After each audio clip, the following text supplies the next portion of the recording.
Chapter 1205. In the eyes of Xixi and Lu Xiaoyu, breaking two Teru dolls was a serious matter that was difficult to make up for. However, after hearing Xixi's sad story, Yang Yi smiled in relief. I thought it was something serious. He rubbed the head of the little girl in his arms and said with a smile, if you encounter something that you can't solve, you have to tell Daddy. How can you be sad in your room? Daddy is so capable, so I can definitely solve it for you, right?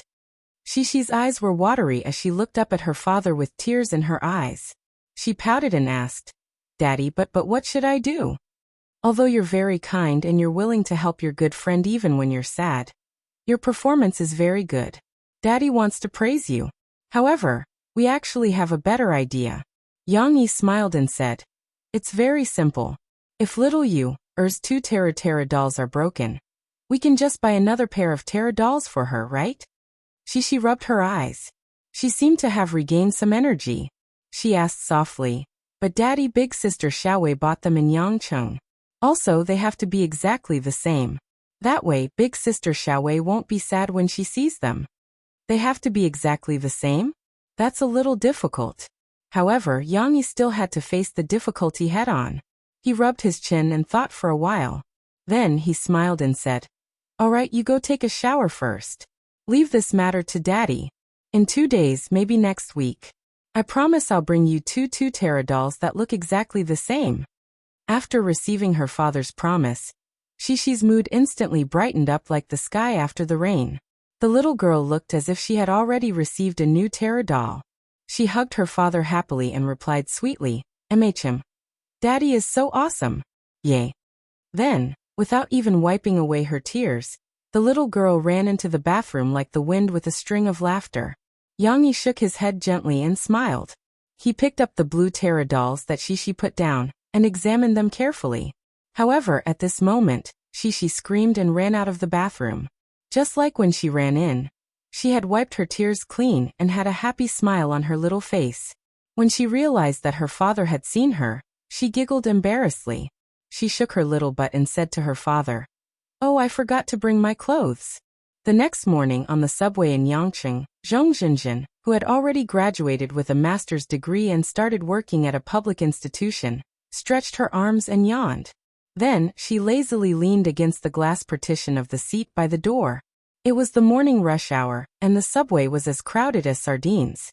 Zhong Zhenjin was fine. Although she did not have a seat, she still occupied a comfortable spot to stand. However, she had to carefully protect the breakfast in her left hand. She was afraid that the 2 pieces of bread and soy milk, especially the soy milk, would be crushed by the crowd. She was still not used to working from 9 to 5, but she had no choice. Life was like this. After coming out of the ivory tower, she could no longer play around freely like before. She had to face reality. Sometimes Zhong Zhenjin would tease her best friend, Chu Fangfang, who was still pursuing her Ph.D. So what if you graduated with a master's degree? You still have to squeeze into the subway, don't you? Zhong Zhenjin saw that there were still 7 stops before her workplace, so she picked up her phone and started playing with it out of boredom. Zhong Zhenjin saw that Yang Yi had posted a new micro-broadcasting post in the middle of the night. Out of curiosity, she clicked on it and read the entire post. Emergency. Omnipotent voting circles and micro-broadcasting fans. Who knows where to buy the Teru Bozu in the photo below? We urgently need a pair of Teru Bozu that look exactly like the one in the photo. The measurements are as follows. XXmm tall, XXmm wide. Apparently they were bought in Guangzhou. Friends from Guangzhou, please keep an eye out for them.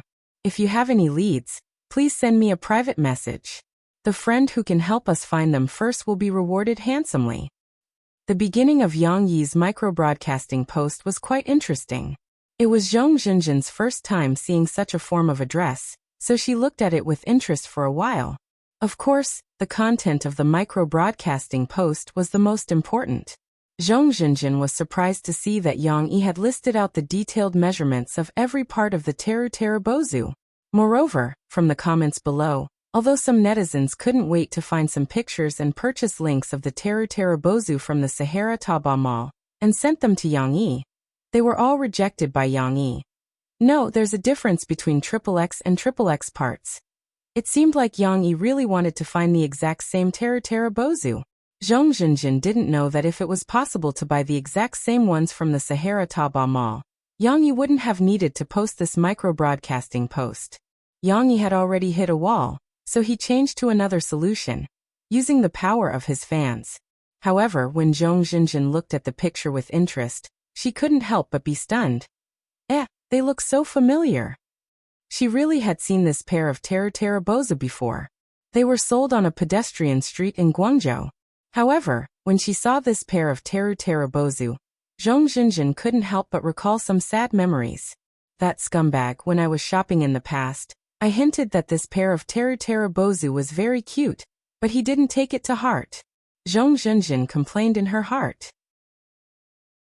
However, she wasn't sure if that small stall was still open on that pedestrian street after a year and a half, and if that stall owner was still selling the exact same Tera Bozu.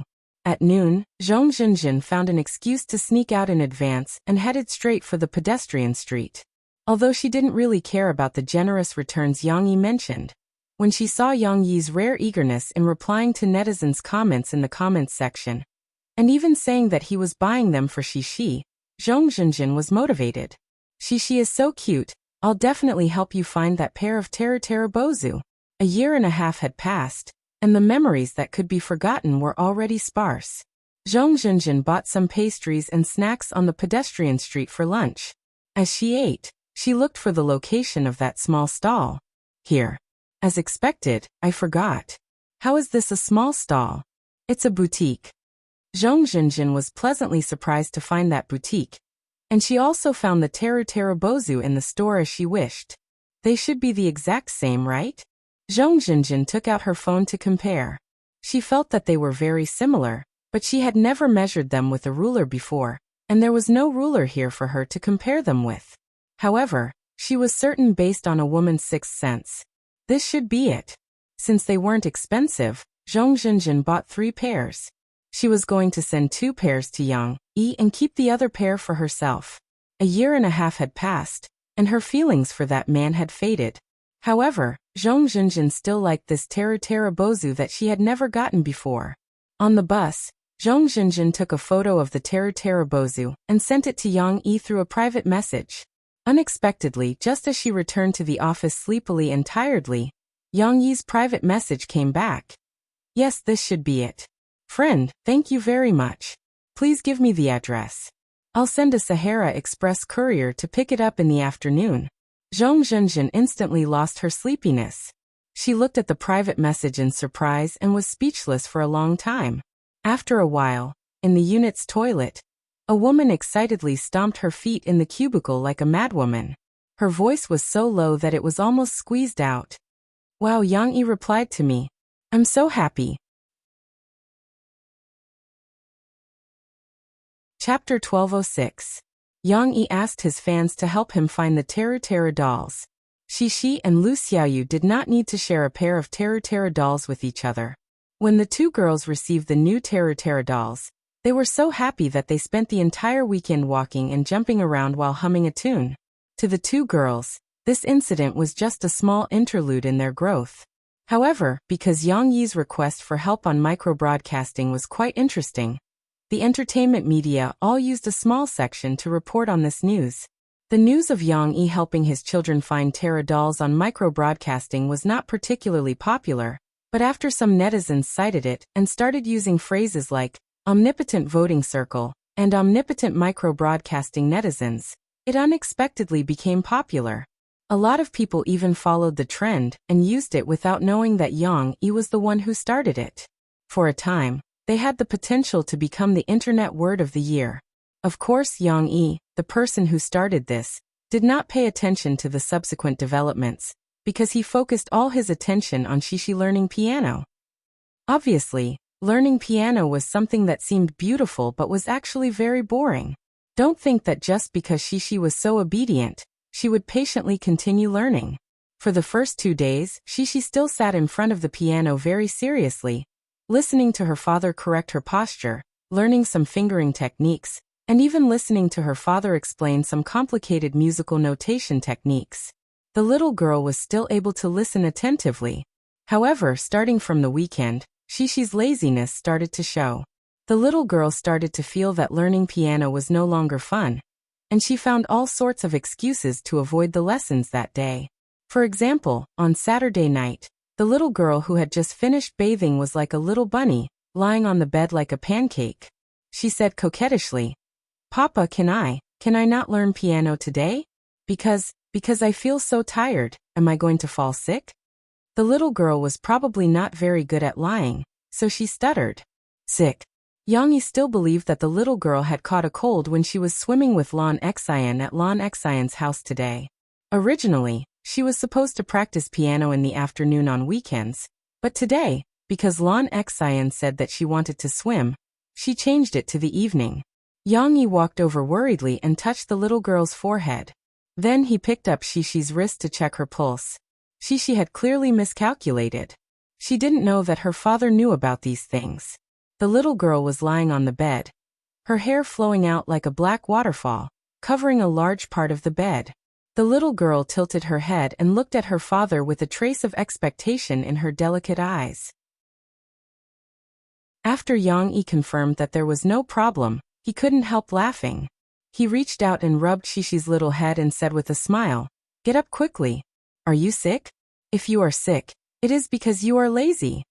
When Shishi realized that her father had exposed her, she immediately lowered her head in embarrassment. Her body was like a piece of wood, and she turned left and right on the bed, whining coquettishly. But no matter how coquettishly she acted, in the end, Shishi still didn't get her father's concession. She obediently got up and went to practice piano with her father. On Sunday afternoon, Shishi's laziness came up with a new trick. Yang Yi had told her that she had to start piano practice at 4:00 p.m. for an hour. The little girl came down from upstairs at 3:45 p.m. with her drawing board. "Little brother, don't move. Big sister is going to draw for you." Shishi pulled Lil Tigress onto a small stool in front of the drawing board, then stuffed one of Lil Tigress' toys into his arms and said, "Draw." Tong Tong knew what drawing was, but he was curious and stretched his neck to see what his sister was doing. Of course, Tong Tong couldn't see through the drawing board. He hugged his toy, stood up, and moved his short legs to walk behind his sister. His little mouth was slightly open, and he looked like a curious baby. "You can't move." Shishi quickly pulled Tong Tong back and whispered, "Little brother, can you sit still? Big sister is going to draw for you. You can only look at it after I finish drawing." Okay. Tong Tong agreed loudly. But after a while, the little guy couldn't sit still anymore. He stood up and jumped around before his sister pushed him back. When it was almost 4:00 p.m., Yang Yi came over and saw Shishi on the drawing board, working hard to sketch Tong Tong. "Shishi, it's time to learn how to play the piano.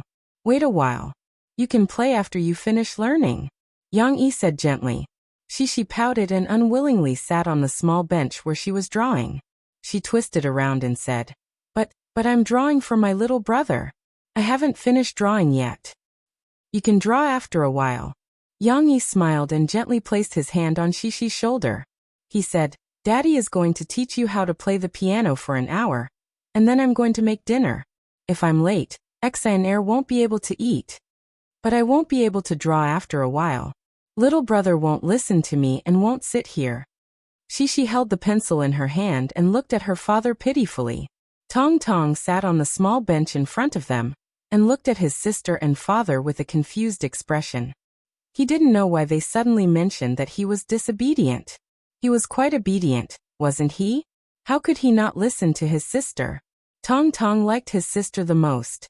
Fortunately, Tong Tong only blinked his big round eyes in confusion and didn't say anything to undermine his sister.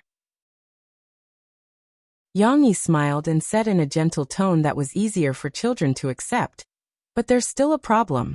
If you don't learn how to play the piano with Daddy now, you'll still have to learn how to play the piano with Daddy for an hour after you finish drawing. In that case, we'll have to eat very late because Daddy will have to teach you and won't have time to prepare dinner. Don't you think so? Not only will Xian and you be hungry, but we won't be able to watch the cartoon after dinner." Shishi could understand this logic, but the little girl didn't want to learn how to play the piano for so long. She pouted unhappily and asked, "But Daddy, can we not learn how to play the piano for an hour? After I finish drawing, we can learn until 5 o'clock. Can we?" The little girl held her father's hand and begged with a pitiful expression. This girl was beginning to learn how to play the piano like Lan Xian. However, Yang Yi wasn't Lan Zhoukai or Wu Jingjing. He didn't lose his temper at Xi, but remained patient and continued to reason with Xi. He said in a gentle voice, "This is like doing homework. If you don't finish your homework, the teacher will criticize you. It's the same with playing the piano. We still have to learn for an hour. Don't you think so?" Xi wasn't Lan Xian. Although the little girl acted coquettishly with her father for a while, under her father's gentle guidance, she obediently put down the pencil and said, "Oh, okay. Then little brother, I'll draw for you later." Although Yang Yi and Xi fought a battle of wits and courage in order to learn how to play the piano for half an hour or an hour every day, he gradually began to reflect on his teaching method. Should he slow down the speed of teaching theory? Although knowledge of music theory and music notation were important, they were too boring for a 7-year-old girl after all. Yang Yi felt that he should give priority to cultivating Xi's interest in piano and music. For example, he could play some beautiful and simple songs for Xi to listen to, or even let her try to learn. With a sense of accomplishment, perhaps she would be more motivated. Chapter 1207. Since he had thought of changing the teaching method, Yang Yi did not intend to drag it out. He guided Xi for a while, and asked her to repeatedly play the simplest theme of the variations on Twinkle Twinkle Little Star. After that, he clapped his hands with a smile and said, "Well, it's 4:30 now. There's still half an hour left today." There's still half an hour left. Xi turned to look at her father. After hearing the first half of her father's words, her shoulders sank in melancholy as she muttered in a low voice. But soon, her father's next words made Xi's spirits rise again. "But what about the next half an hour? We'll make a small change. That is, Daddy will play the piano. Then you can sit beside Daddy and observe Daddy's fingering when he plays the piano. Listen to Daddy's music carefully, okay?" How could it not be good? She didn't even need to play the piano herself. This was equivalent to not letting Lan Xian do the remaining half of her homework. She just needed to sit by the side and watch others do it. It was simply an opportunity for her father to be lazy. Xi was so happy that she immediately puffed out her small chest and nodded her small head vigorously. Yes, okay. Don't be happy so early." Yang Yi smiled and gently rubbed the little girl's head. "You have to watch and listen carefully by the side. It doesn't mean that you can be lazy and go play elsewhere." Xi had already returned to her usual lively state. She grabbed her father's hand, giggled, and said mischievously, "I know. I also want to clap for Daddy, hee." Yang Yi changed positions with Xi. However, he was not in a hurry to play the piano. Instead, he turned to Xi, who was holding a small cup and drinking water, and said softly, "Xi, do you know why Daddy wants to learn to play the piano?" Xi asked curiously, "Why?" "That's because the piano is a magical instrument. It's like a magic wand in the hands of ordinary people. It allows you to convey wonderful emotions to others." Yang Yi touched the piano devoutly, then looked at Xi and said with a smile, "So Dad hopes that you learn to play the piano because you have the same wish as Dad. To be able to play good music and then be able to express your inner feelings more thoroughly. It's because of this that I want to work hard to play the piano well. And not like doing homework, in order to cope with my father's supervision, in order to cope with half an hour, or an hour, making me very unhappy to learn the piano." Yang Yi's words were not complicated, but the little girl looked a little confused. Yang Yi smiled gently. He didn't plan to get any feedback from Xi right away, so he said softly, "Let's listen to a more relaxing song." Before he finished speaking, Yang Yi began to gently play the opening part of the song. The first part was repeated. Yang Yi's thick and long fingers were as dexterous as ripples on the surface of the water, gently rolling on the white piano keys. The main theme was cut into very quickly as well. Thump thump, thump thump thump, thump thump thump thump. A series of similar notes were strengthened, and the music seemed to have become lighter all of a sudden, giving people a feeling of joy as if they had seen something wonderful. That's right, Yang Yi was playing Adelina by the Water, a piano piece that almost everyone knew. Although it was a relatively simple piece and not a classic that had been passed down for many years, after all, it was a work composed in the late part of the last century. It was very well known. It was precisely because it was simple and pleasant that many people, regardless of whether they were piano enthusiasts or not, liked it. The reason why Yang Yi chose Adelina by the Water was of course because of its simplicity. He believed that even a beginner like she could appreciate the beauty of its melody. Sure enough, Yang Yi saw from the corner of his eye that she was sitting on a small chair at the side, listening attentively. Although the little girl didn't show an intoxicated expression, she didn't care about putting the cup down. She just held it with her two small hands and watched her father's hands play with rapt attention. Yang Yi's fingers were much thicker than Murphy's. In the past, they used to carry farm tools and hold rifles, but on the black and white piano keys, they were as light and elegant as a butterfly. She looked at her father's fingers with a little obsession. She saw them go up and down on the piano keys easily, as if they were dancing, and the beautiful melody was also very beautiful. It took about 3 minutes to play a complete song. After Yang Yi took his hands off the piano keys, he smiled gently and asked Shishi, "How was it?" The little girl came back to her senses with great difficulty, and soon looked at her father's face with admiration. She pouted and said, "Papa, you're so good. Playing the piano is so beautiful. Even I'm not as good as you." Yang Yi laughed. He gently pressed a string of notes on the piano keys with his fingers, and then said with a smile, "It took a long time of practice to reach Dad's level now. Of course, if you continue to practice hard in the future, you will definitely be as good as Dad." Next, Yang Yi explained the name of the song to Shishi, and even talked about the Greek myth. Although it took a little time, it was obvious that with the myth connecting the dots, Shishi's interest became stronger. "Next, let's play a simple and beautiful song, okay?" Yang Yi said to Shishi with a smile. "This song has a very beautiful story. A long time ago, there was a very kind girl named Alice. Of course, this is not the Alice who fell into the rabbit hole. This is another beautiful and kind girl, just like our Shishi, beautiful and kind." Sisi was originally listening attentively, but when she suddenly heard her father praising her for being beautiful and kind, the little girl was stunned for a moment. Then she giggled happily. She held the glass of water and twisted her little butt on the chair in embarrassment. Alice met an old man who couldn't see in both eyes. The old man told Alice that he wanted to see the beautiful forest and the vast sea. Alice was very kind. She helped the old man look for help everywhere, but there was no doctor who could cure his eyes. Just when Alice was feeling sad for the old man, a pianist appeared. He said to Alice, "Let me play a song for you." She listened attentively.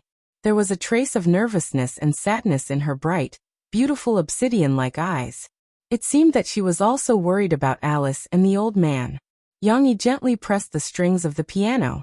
The classic and beautiful melody of "To Alice" sounded. After the repetition of the first part, the song began to enter the graceful and gentle part of the emotional expression. It was as if the two of them were having an intimate conversation. However, Yang Yi interspersed the story with the story that was even more moving. The old man closed his eyes and listened to the music played by the pianist. Suddenly, tears flowed out of his eyes because in the music, he heard towering, continuous snow-capped mountains. He also heard the blue sea in his hometown. It was boundless and sparkling. There were seagulls flying in the sky.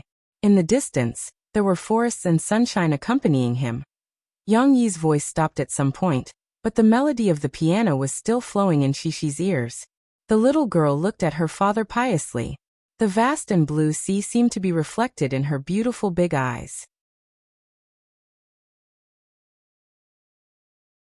Chapter 1208. When Sisi was learning the piano with her father, in order not to let little Momo disturb her sister's piano practice, Emofei took him to the second floor and played the game of looking at pictures and learning pronunciation with the little guy. Of course, she also taught little Momo how to speak, but little Momo still liked to play games. It was worth mentioning that although the soundproofing effect of the room was good, because the location of the side hall happened to be directly below Emofei and Yang Yi's bedroom, Some of the magic music played by Cece occasionally came upstairs.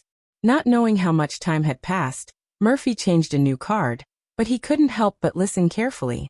Watermelon, it's watermelon, Tong Tong said excitedly. But his mother did not seem to be doing anything. Tong Tong looked at his mother in confusion. He threw himself forward, stretched out his chubby little arm, and pressed his palm on the card in his mother's hand. He pointed at the red tomato and said in his childish voice, "It's watermelon. Mom, watermelon." Mo Fei came back to her senses. She put away the card, rubbed little mommy's head with a smile, and said, "Let's play later. Papa seems to be playing the piano. Let's go and listen to Papa play the piano, okay?" The faint sound of the piano came from downstairs. The rhythm was light, the melody was beautiful, and the music was seamless. Obviously, it was not something a beginner like Shishi could play. When Murphy recognized it, she was puzzled. Why was Yang Yi playing the piano by himself? Wasn't Shishi practicing? However, Murphy was a music lover. After listening carefully for a while, she put her question aside and could not help but listen carefully to the song Yang Yi was playing. Tong Tong did not feel neglected.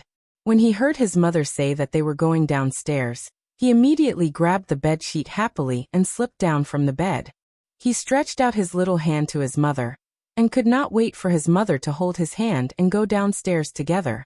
Yang Yi had finished telling the story and was playing to Alice with his fingers when he heard the movement behind him. As he played blindly, he turned around to take a look. Murphy and Yang Yi looked at each other and smiled warmly. They knew each other's personalities and preferences very well. Yang Yi didn't need to say anything, nor did he need to make any arrangements. He just played the piano more energetically, because he knew that Mo Fei liked to listen to him play new songs. And Mo Fei also stood quietly on the side. She didn't want to take a chair to sit down, because she didn't want to make a little noise and disturb Yang Yi's performance of a beautiful piano piece that she had never heard before. On the other hand, when Cece saw her brother approaching, she didn't continue to listen piously like her mother. Instead, she giggled and waved to her brother. She lowered her voice and said, "Brother, come and sit here." Little Momo was forcefully pulled by her sister to sit on her own chair. Although her pants were pulled down by the chair, revealing a portion of her white buttocks, little Momo only scratched and didn't pull up her pants properly. She beamed with joy as she looked at her sister. There was not much left of to Alice, and Yang Yi quickly finished playing. He gently withdrew his hand and asked with a smile, "Do you want to continue?" Cece, on the other hand, couldn't hold it in any longer. She hugged her brother's shoulder with one arm to prevent him from falling. At the same time, she chattered to her mother, "Mama, let me tell you, the song Papa played with me has a very magical story." Murphy was a little strict. She put up a finger and interrupted Shishi's narration. She said softly, "You can't talk when your papa is teaching you." Shishi pouted a little gloomily. Seeing this, Yang Yi laughed loudly and pulled Cece's depressed mood. He said, "When learning the piano, sometimes it's not just about playing the piano. We also use the piano as an accompaniment. Just like when my mother held a concert in the past, my father would also play the accompaniment for my mother on stage. Or you can play and sing by yourself. This is also very interesting. There is still some time before 5 o'clock. Shishi, Dad will show you a song, okay?" Shishi blinked and suddenly became energetic again. She nodded to her father with great interest and said, "Okay, I want to hear Papa sing." "Then come on. This song is called Snail." It is sung for Shishi, who is also working hard to learn the piano. Yang Yi almost imitated the tone of Princess Zhou in his previous life and said snail. He nodded to Shishi with a smile, then pressed his right hand on the piano key and gently played the prelude. Although there were no chords, Yang Yi's handling showed Shishi and Murphy a clear and gentle melody. It was like a clean sky, and in their hearts, a bird began to fly to the melody and began to dance under the blue sky. After the prelude, Yang Yi's left hand also began to play the chords. However, his fingers were gentle and the piano sound slowed down. He softly sang, "Should I put down the heavy shell and search for where the blue sky is? Floating with the gentle wind, I don't feel the pain after experiencing the pain." Dad began to sing, and Shishi also began to listen carefully. On the other hand, Tong Tong probably felt a little uncomfortable with his butt exposed. He began to move a little, but he was not as strong as his sister. Shishi held him tightly in her arms and did not let him disturb Dad's singing. Tong Tong could not move. Yang Yi turned his head. His fingers were still playing the piano accurately. He used a little strength to push the melody to the peak. He gently gestured to Shishi, raised his eyebrows slightly, and gently sang with a little smile. I want to climb up step by step, waiting for the sun to quietly look at its face. The small sky has a big dream, wrapped in a heavy shell, gently looking up. This song was originally accompanied by the piano. Of course, Yang Yi purposely took it out because the lyrics of this song were very suitable for the current mood. Although Yang Yi would not continue to talk to Shishi about many boring principles, all his expectations were contained in these simple lyrics. Shishi should be able to understand because the little girl's eyes were focused on Dad. She was listening very seriously. Of course, regardless of whether Shishi could understand or not, Yang Yi saw the little girl gently shaking her head as she listened with a happy smile on her little face. She was able to experience happiness from listening to music with Dad, Mom, and little brother. Presumably, she would like music even more in the future. With interest, there was no need to worry about lack of motivation. Yang Yi sang over and over again. At the end of the song, Murphy was smiling and humming along with Yang Yi. However, at this moment, the doorbell in the living room suddenly rang. Steamed Bun, who was lying on the side, unknowingly ran to the door and looked outside while wagging his tail. Without guessing, Yang Yi knew that Lan Xian was here. She was waiting outside the courtyard to open the door. I'll go open the door for Xian air. She still couldn't sit still. She giggled and left Tong Tong on the chair. She jumped down and ran out with light steps like a gust of wind. In fact, she didn't need to run out to open the iron gate of the courtyard. She could just remote control it, but she still went out to greet her. Yang Yi couldn't help but stop playing the piano. He and Murphy looked at each other. The two of them couldn't help but shake their heads with a wry smile. Outside, the conversation between Shishi and Lan Xian was soon heard. My papa is playing a song for me. Then my mom and little brother are also here. Shishi happily said to Lan Xian. What's a sugar pigeon? Is it delicious? Lan Xian asked puzzledly. I know it's playing the piano. Then my papa can also sing. Shishi quickly explained. Without waiting for Lan Xian to speak, Shishi smiled happily and said, Hee Xianair, let me tell you, I can sing soon. Listen. I want to climb up step by step, da-da-da-da, da-da-da-da, da-da-da-da-da. Hee, I forgot the lyrics later. The little girl really sang, but later, she became mischievous again. Lan Xian's voice appeared at the door of the villa. But Father Yang didn't cook? What about our dinner?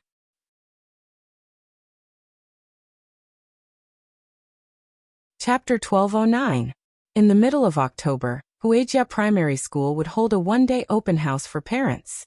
At that time, parents would be invited to the school. On the one hand, they could visit the school and understand the children's learning and living environment in depth. On the other hand, they could accompany the children in class, experience the teaching environment at close range, and understand the children's learning situation. In addition to 1 or 2 normal classes, the school would also arrange physical education classes, music classes, and so on, so that parents could see the children's lively figures outside of the classroom. However, the most anticipated finale was the cultural performance held in the school's gymnasium in the afternoon. The children would bring wonderful performances for their parents. Of course, this would happen a month later. The children didn't have to worry about whether their parents' arrival would lead to the discovery of their little secrets. However, the preparation for the cultural performance for the parents' open house had to start now. After returning home from school that day, Shishi talked to her father in the car. The teacher said that we have to prepare a show, a good show. Shishi said to her father excitedly. In this way we can perform for Papa next month. However, the little girl scratched her head again and said with a little distress, but the teacher said that we have to go through selection. If our show is not good, we can't be selected and can't perform for Papa. Yang Yi smiled and asked, Then what kind of show are you going to prepare? Lan Xian giggled and said, Hey Papa Yang, you also know. Yes, the teacher also said that she has to prepare a show because she is a member of the Literature and Arts Committee. I'm not the only one performing. The teacher said that everyone has to participate actively. Xi and Air, you have to participate too. She said quickly. I don't know how to dance. It's too difficult. Lon Xian said noisily. But you are the person in charge, right? Because this is within the scope of the Literature and Arts Committee's responsibility. You have to help the teacher and organize the students to participate in various cultural and entertainment activities. Yang Yi said with a smile. She nodded and said with a pout. But Papa, how do I do this show? It's so difficult. Can you help me think of one? When they encountered difficulties, Shishi's first thought was her father. The little girl knew that her father was almost omnipotent. He would definitely be able to help her and everyone think of a great program. However, Shishi was probably going to be disappointed today. Dad didn't plan to help her, or rather, he didn't plan to help Shishi directly. This was because Yang Yi felt that this was a good opportunity for Shishi to train. Although Yang Yi did have countless novel ideas that could help Shishi directly think of a good program that could pass the selection, if he did that, Shishi would not grow at all. Therefore, Yang Yi pondered for a while. After returning home, he brought Shishi to the side hall. In addition to the piano in the side hall, the small desk that Shishi used to do her homework was still there, and the original large whiteboard was still hanging on the wall. She could write freely. Under her father's arrangement, Shishi sat on her small chair and looked at her father expectantly with her two big eyes. Now, as a member of the Arts and Arts Committee, you have to organize the students in the class to prepare a show for Mom and Dad, right? Yang Yi said with a smile. Dad will teach you how to be a qualified organizer, okay? Shishi looked at her father in a daze. She didn't understand why her father didn't directly talk to her about the program. However, Shishi was still very obedient. She obediently put her hands on the table, sat upright, and listened carefully to her father's words as usual in class. When we think about what kind of program to prepare, we first have to understand what kind of resources we have in our hands. For example, what kind of specialties do the students in the class have? Yang Yi wrote the word specialties on the blackboard and said with a smile, because this is the key factor that determines what kind of program we can perform. Think about it. If the students in the class don't know how to dance and we prepare a dance program, would they be able to participate? Shishi scratched her head in confusion. Her small mouth slightly pouted as she said, but I can dance, and the class monitor can dance too. She's also taking dance classes this semester. Yang Yi didn't know whether to laugh or cry as he said, Dad was just giving an example. Let's change it. Let's talk about musical instruments. Shishi, you can't play the piano right now, and the other students probably can't either. So, if we prepare a piano program, does that mean we can't perform it? Shishi suddenly understood and said, Oh. The little girl was a little embarrassed. She curved her eyes and pursed her small mouth and smiled gently. You have to understand clearly what kind of programs the students can perform, and then you have to start thinking about what kind of program you want to prepare. Yang Yi smiled as he wrote on the blackboard. When you perform on stage, you can sing. A few people can take turns singing, or everyone can sing together. If everyone can dance, of course, it's not bad to organize a dance program, right? In addition to these, you can also perform plays. Do you still remember when you performed fairy tales with everyone in kindergarten? Shishi's eyes lit up. She giggled and said to her father with a smile, I remember I even performed The Ugly Duckling. Looking at her happy face, it was obvious that those successful performances were indeed very good memories for Shishi. That's right. After you've finished discussing with your classmates, you can discuss with them what you want to perform in this program. Yang Yi smiled and said, For example, if you want to sing, what song should you sing? Choosing the content is also a matter of knowledge. For example, the song Where is Spring is not suitable. Shishi, do you know why? Shishi's interest was completely raised. She tilted her little head and thought very actively. Unfortunately, she still couldn't figure it out. The little girl was a little puzzled and asked, Why? Papa, I really like this song.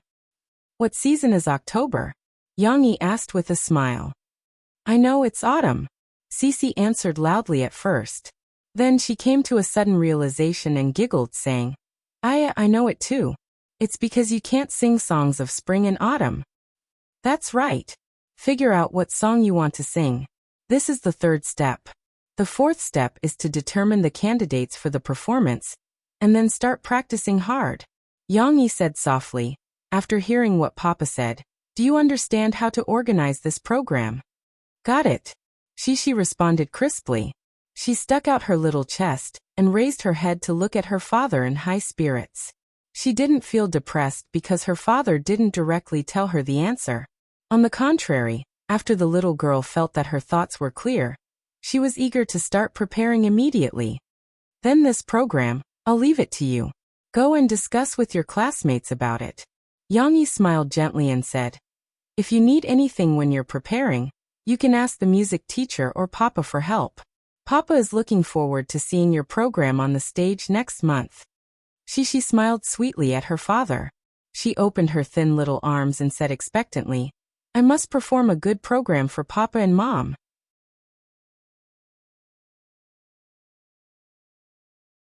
Chapter 12:10. The next day, which was also Tuesday morning, Shishi mustered up her courage and ran to the podium. However, when she wanted to imitate the teacher, she was a little lacking in confidence. She called out in a soft and weak voice, everyone, please be quiet for a moment, okay? Obviously, the little girl's voice was a little too soft. When she called out, only the students in the first few rows raised their heads curiously, but the students in the back almost didn't have any reaction. Those who were doing homework did their homework, those who were playing around, and they were still shouting loudly. Seeing this, Shishi was a little anxious and a little helpless as she stood on the podium. Fortunately, at this time the class monitor, Chao Ruolin, stepped forward bravely. Although she was wearing glasses and was as thin as a bean sprout, she stood up and shouted at the top of her voice, don't talk. Young Shi has something to discuss with you. Chao Ruolin's voice and prestige still had an effect. The classroom of the second grade, Class 3 suddenly quieted down, and everyone looked at the podium in unison. Yes, that's right. Shishi thanked the class monitor gratefully, and quickly talked about the important matter to discuss. That is, don't we have Papa and Mom's opening day next month? Our Papa and Mom will come, and yesterday, the teacher also said that we should strive to perform for our Papa and Mom. Because of nervousness, Shishi's voice was a little weak at first, and the students behind her couldn't hear clearly because they couldn't hear clearly. Chen Yuxuan even ran to the front and sat with his good friends. Looking at Shishi, they laughed softly, poked each other, and pushed each other non-stop. But as she spoke, Shishi got into the mood and began to gain confidence. The students behind her also heard what she said clearly. Right now, I want to discuss with everyone what kind of performance we are going to perform. Shishi was still a little lacking in the organization of words, but fortunately, she had a good memory and immediately corrected herself. I want to see what everyone's specialties are first, and then decide what kind of performance to perform. What's a specialty? Lan Xian's deskmate, Liao Qianqian, asked curiously. Lan Xian immediately used her loud voice to help Shishi answer. That's right, what do you know? For example, my specialty is swimming. Shishi stood on the podium. Although her mouth was no longer nervous, her body was still a little nervous. The little girl's two small hands unconsciously intertwined in front of her body. She even gently pinched the hem of her clothes and played with it. However, her posture was very ladylike. She stood there obediently, giving off a gentle and pitiful aura. However, he was not asking about swimming because there was no swimming pool for swimming. Let's see if everyone knows other things such as dancing, singing, playing the piano, and other special skills. Shishi said softly, reciting what her father had taught her. Lan Xian giggled and said, I know, Shishi, you know all these, but I only know how to sing. Liao Qianqian scratched her head and said embarrassedly, I don't sing well, but I can dance just a little. I don't know how to dance, but I can sing. The crew cut Wang Lele was very active. He raised his hand and said. After a while he added, I forgot to say, I don't know how to play the piano. Perhaps it was because Shishi was usually very popular in the class, Everyone was very active in responding. However, with everyone talking at the same time, everyone had a different situation. All of a sudden, she felt a little dizzy. The little girl stood on the podium in a daze. She looked at this classmate for a while, and then looked at that classmate for a while. Her two beautiful big eyes were very confused. Her father did not tell her how to solve this kind of situation. At this time, the homeroom teacher, Li Ruolin, just happened to stroll over. She wanted to see if these little guys had gone crazy during class break. But what surprised her was that in the corridor outside the classroom, a group of children from other classes were crowded and noisy outside. Only the corridor of the second grade class 3 was empty. Where did everyone go? Li Ruolin curiously walked through the back door and looked into the classroom through the window. Li Ruolin stood outside the classroom with interest. She wanted to see how she organized this small class meeting. When everyone was almost done talking, Chao Ruolin raised her hand and asked, Yangshi, what kind of performance are we performing? If it's dancing, I've also learned a little. If it's singing, then it's fine too. Shishi's delicate eyebrows slightly furrowed. She also said in distress, I don't know either. Everyone is different. In order to show his presence, Chen Yuxuan jumped up from his chair, stretched and said with a smile, What else do you need to think about? Yangshi, you can just perform and tell a story. You're so good at telling stories. It was hard to tell if this sentence was a compliment or a tease, but these naughty boys rarely put down their face to compliment a girl. Therefore, when Shishi heard this, she felt that Chen Yuxuan was talking bad about her. She couldn't help but pout her small mouth in grievance. However, Shishi didn't get angry or sad to the point of crying. She was now full of responsibility and wanted to prepare for this performance.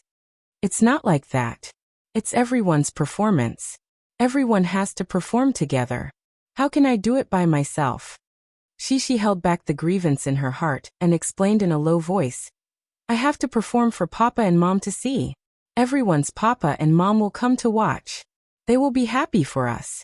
Shishi's words had a bit of an encouraging effect. The students who were originally laughing and joking around calmed down this time.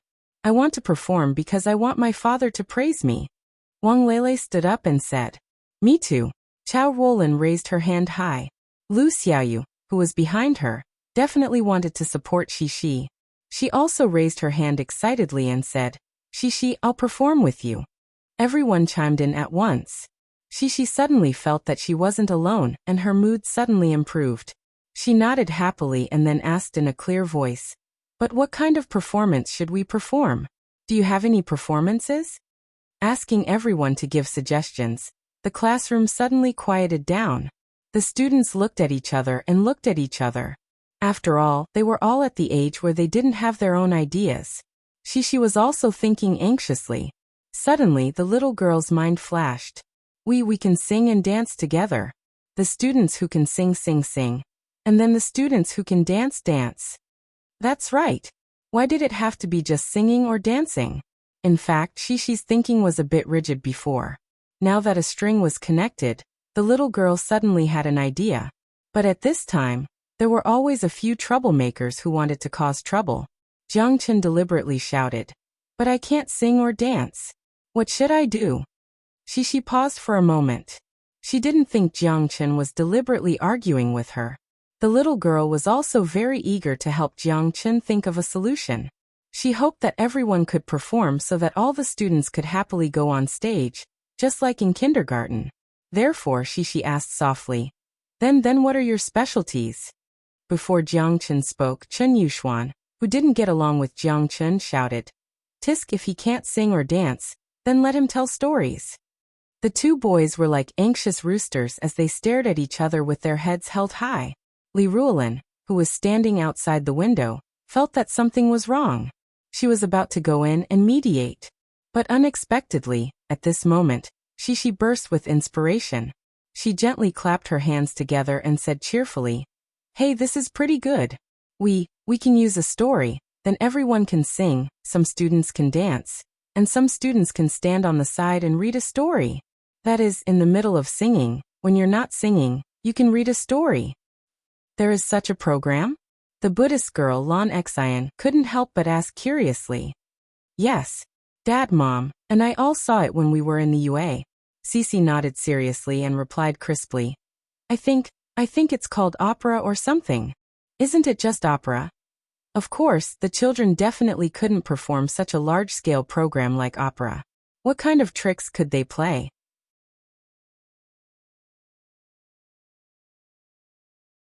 Chapter 12:11.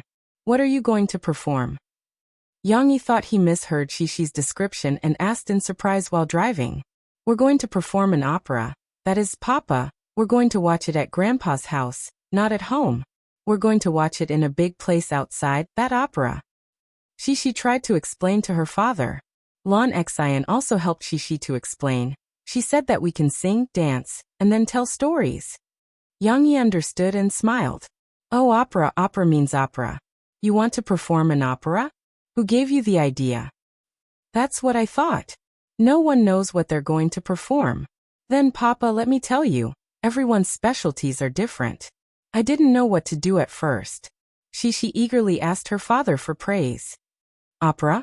Lon Xian murmured as she carefully pondered over this name. It's a kind of drama that uses singing and music as the main body to perform. It's a bit like the drama you used to perform in kindergarten, but it's sung. Yang Yi was worried that Lon Xian would misunderstand again, so he explained with a smile, and then said, Shishi, this opera is not easy. How are you going to perform it?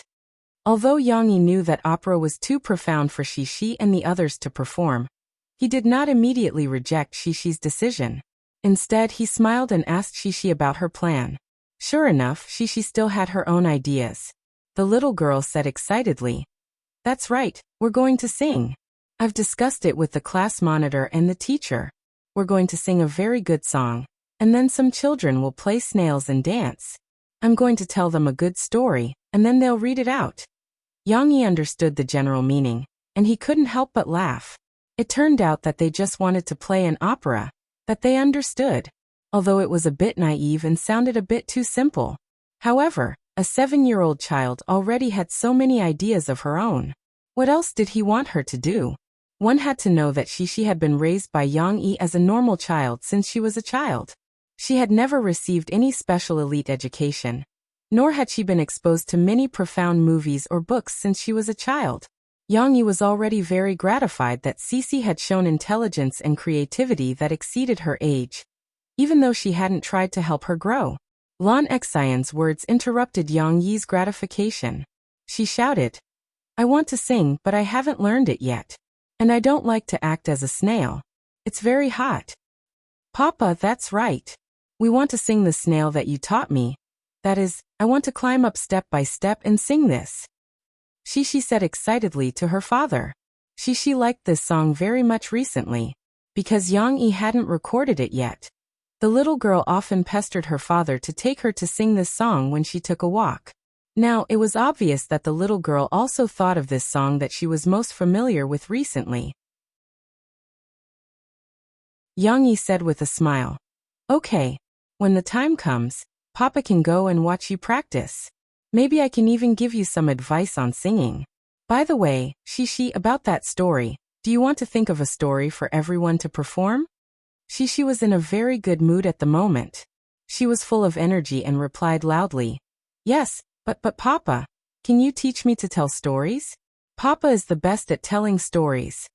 Yang Yi saw that it was rare that Shishi didn't rely on him to give her ideas. She was very opinionated, and he was very happy in his heart.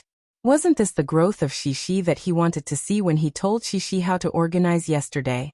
Of course, Papa will be your little assistant this time. Yang Yi said with a smile. If you need any support, just let me know. Cece's eyes turned into crescents as she replied with a sweet mm. Then she giggled happily. Perhaps at this moment, the little girl felt that she had been praised by her father, and she was full of a sense of achievement.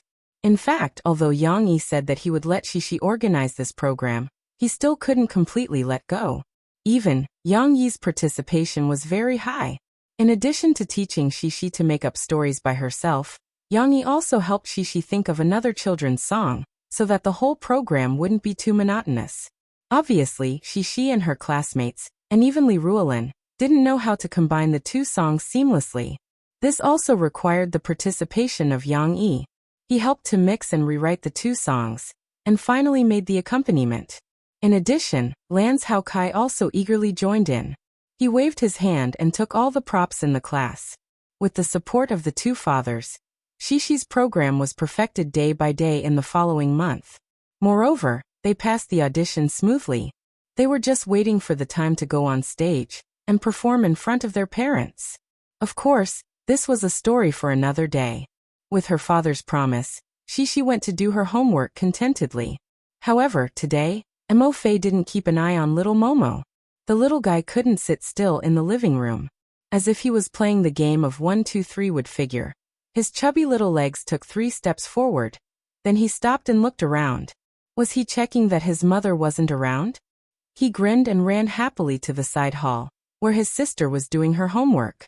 As Yang Yi didn't let Tong Tong wear diapers anymore, the little boys but didn't look as bulging as before. It seemed to have shrunk quite a bit. However, from behind, when he ran, his shrunken but still looked very cool. Xixi was seriously working on a math problem on a piece of draft paper. At this moment, a shadow approached her from the side. The little girl instinctively glanced over. Tong Tong's sparkling eyes were reflected in her eyes. The little boy just happened to come over. His height was just enough for his eyes to be above his sister's desk, so he struggled to hold on to the edge of the desk with his 2 little hands. Was he discovered by his sister? It's okay. Tong Tong wasn't afraid of his sister. His sister was so gentle and considerate. The little fellow and his sister looked at each other and smiled happily. Don't disturb your sister when she's doing her homework. As expected, Xixi didn't blame Tong Tong. She just rubbed Tong Tong's head as if she was petting a cat. She giggled and said, "Go play by yourself. I'll play with you after I'm done with my homework." Tong Tong didn't seem to hear her. He stood on his tiptoes and looked at the beautiful new pencil case that his father had recently bought for his sister. "What do you want?" Xixi asked curiously. "I want this," Tong Tong said to his sister in a childish voice as he stretched out his hand and pointed at the pen in the pencil case. "Then this is for you. It's the prettiest." Xixi was very generous to her little brother. She specially picked out the prettiest pen and handed it to him. She even made a cartoon pig on the buckle of the pen cap. Tong Tong received his sister's pen and giggled happily at his sister. Then he turned around and ran away. He didn't want to disturb his sister anymore. Xixi continued to do her homework after her little brother returned to the living room. At night, Xixi was thinking about her program. She chatted with her father, and naturally forgot that she had given Tong Tong a pen.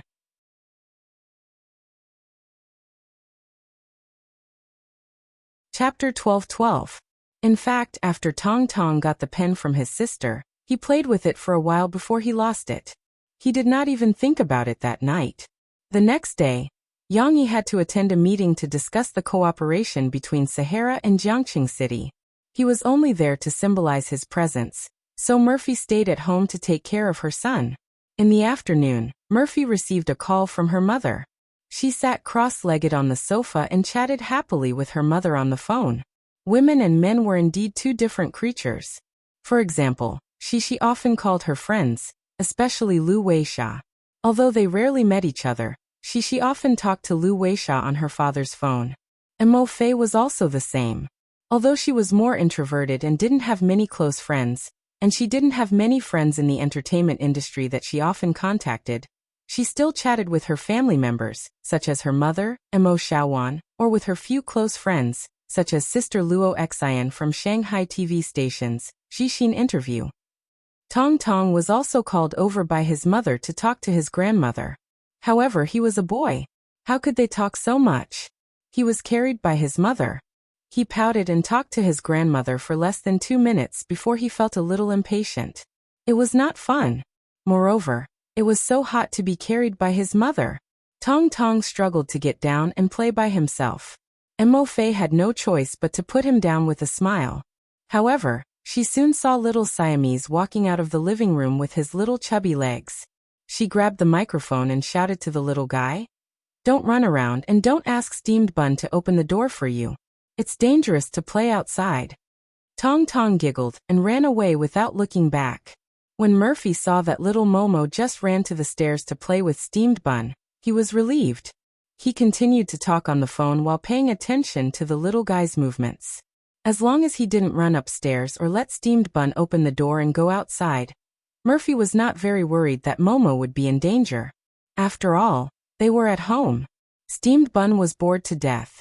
When he saw Tong Tong appear, he happily wagged his tail and scampered over. He lowered his head and squirmed around Tong Tong's feet. He was so excited that he forgot himself. Hee. Tong Tong smiled in satisfaction when steamed bun licked his hand. However, his gaze soon fell on the cushion steamed bun was sleeping on. It's here. Sisters. Tong Tong pouted and muttered in his childish voice. He walked closer and looked at the pen on the ground in surprise.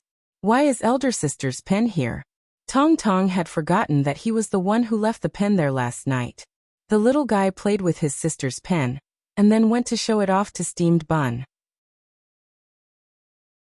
However, when he heard that his father was about to eat, he happily put down the pen and ran to the dining room.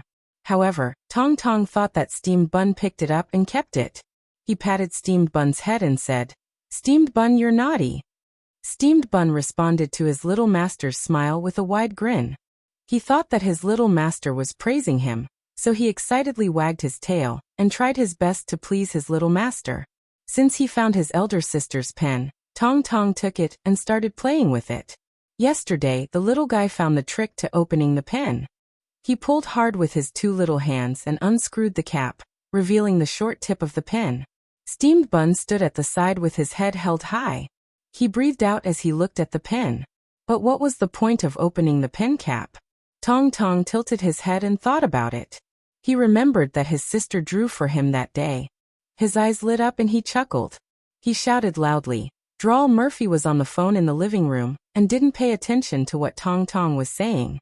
She thought that he was talking to steamed bun again, so she only glanced at Tong Tong's side. The wall covered a little, but Murphy could still see the little guy's little butt, so she didn't react. Murphy could see Tong Tong's, but because Tong Tong was imitating his sister. When his sister drew for him, she told him to sit down and not move. The little guy squatted down with his little butt in the air. He held the pen in his right hand and pressed steamed bun's back with his left hand. He muttered, "Sit, steamed bun, sit." Steamed bun was very obedient. He had been trained by Yang Yi in the past, so when he heard his little master telling him to sit, he obediently bent his hind legs and sat down with his front legs supporting him. Steamed bun stuck out his tongue. His dog eyes revealed his usual melancholy, but in reality, it was only his eyes that looked like this. Steamed bun happily followed his little master's movements and turned his head, thinking that his little master was playing games with him. That's great. If his master didn't play games with him or play with the three big fat cats, steamed bun would be bored to death. Tong Tong imitated his sister and nodded his little head at steamed bun like a little adult. He muttered, "I'm going to draw." The little guy stood up and walked towards the snow-white wall. Coincidentally, the wall in the stairwell wasn't tiled.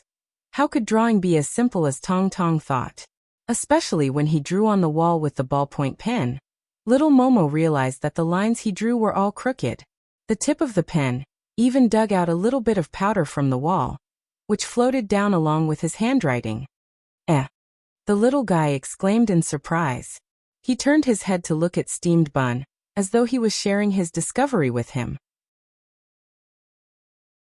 Steamed bun's gaze met his little master's for a moment, then he lowered his head.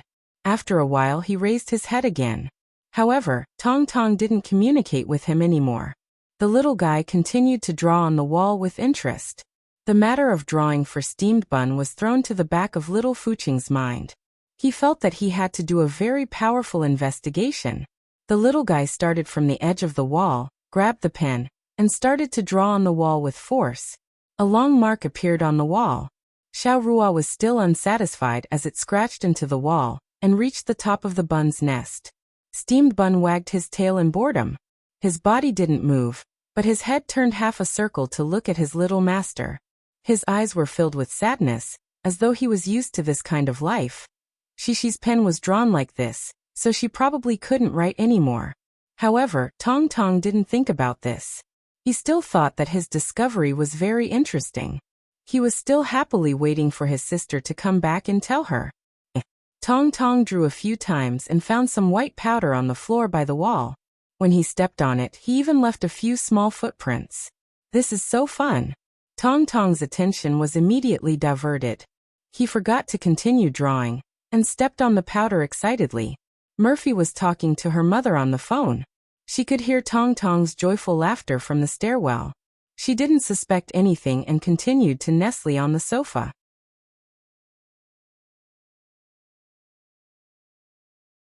Chapter 12-13. Murphy was almost done chatting with her mother. She leaned forward on the sofa with a smile on her face and shouted, "Hua Hua, Hua Hua, come over here and say goodbye to Grandma." After shouting twice, a small figure ran over from the staircase. Her small steps were very smooth, and there was even a hee-hee sound of laughter mixed in.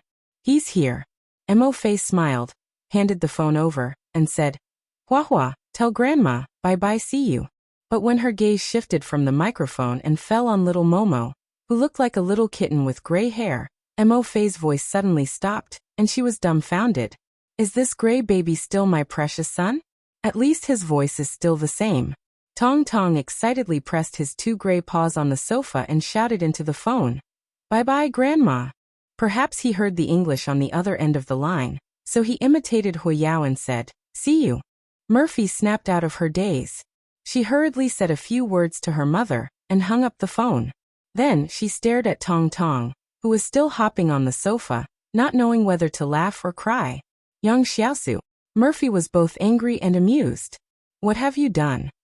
Tong Tong was immersed in his own happy little world, and did not notice the change in his mother's mood. He even raised his head and smiled radiantly at his mother. "How did you get yourself into this state? Where were you playing just now?" Murphy helplessly asked as she held up the little fella's dirty paws. Just Hua Hua, I was playing with steamed bun." Tong Tong blinked his big innocent eyes and explained, I was painting. Steamed bun brought you to be mischievous?" Murphy looked at Tong Tong suspiciously. Tong Tong was not deliberately making things difficult for his teammates. He simply thought that steamed bun was wallowing in the mire with him.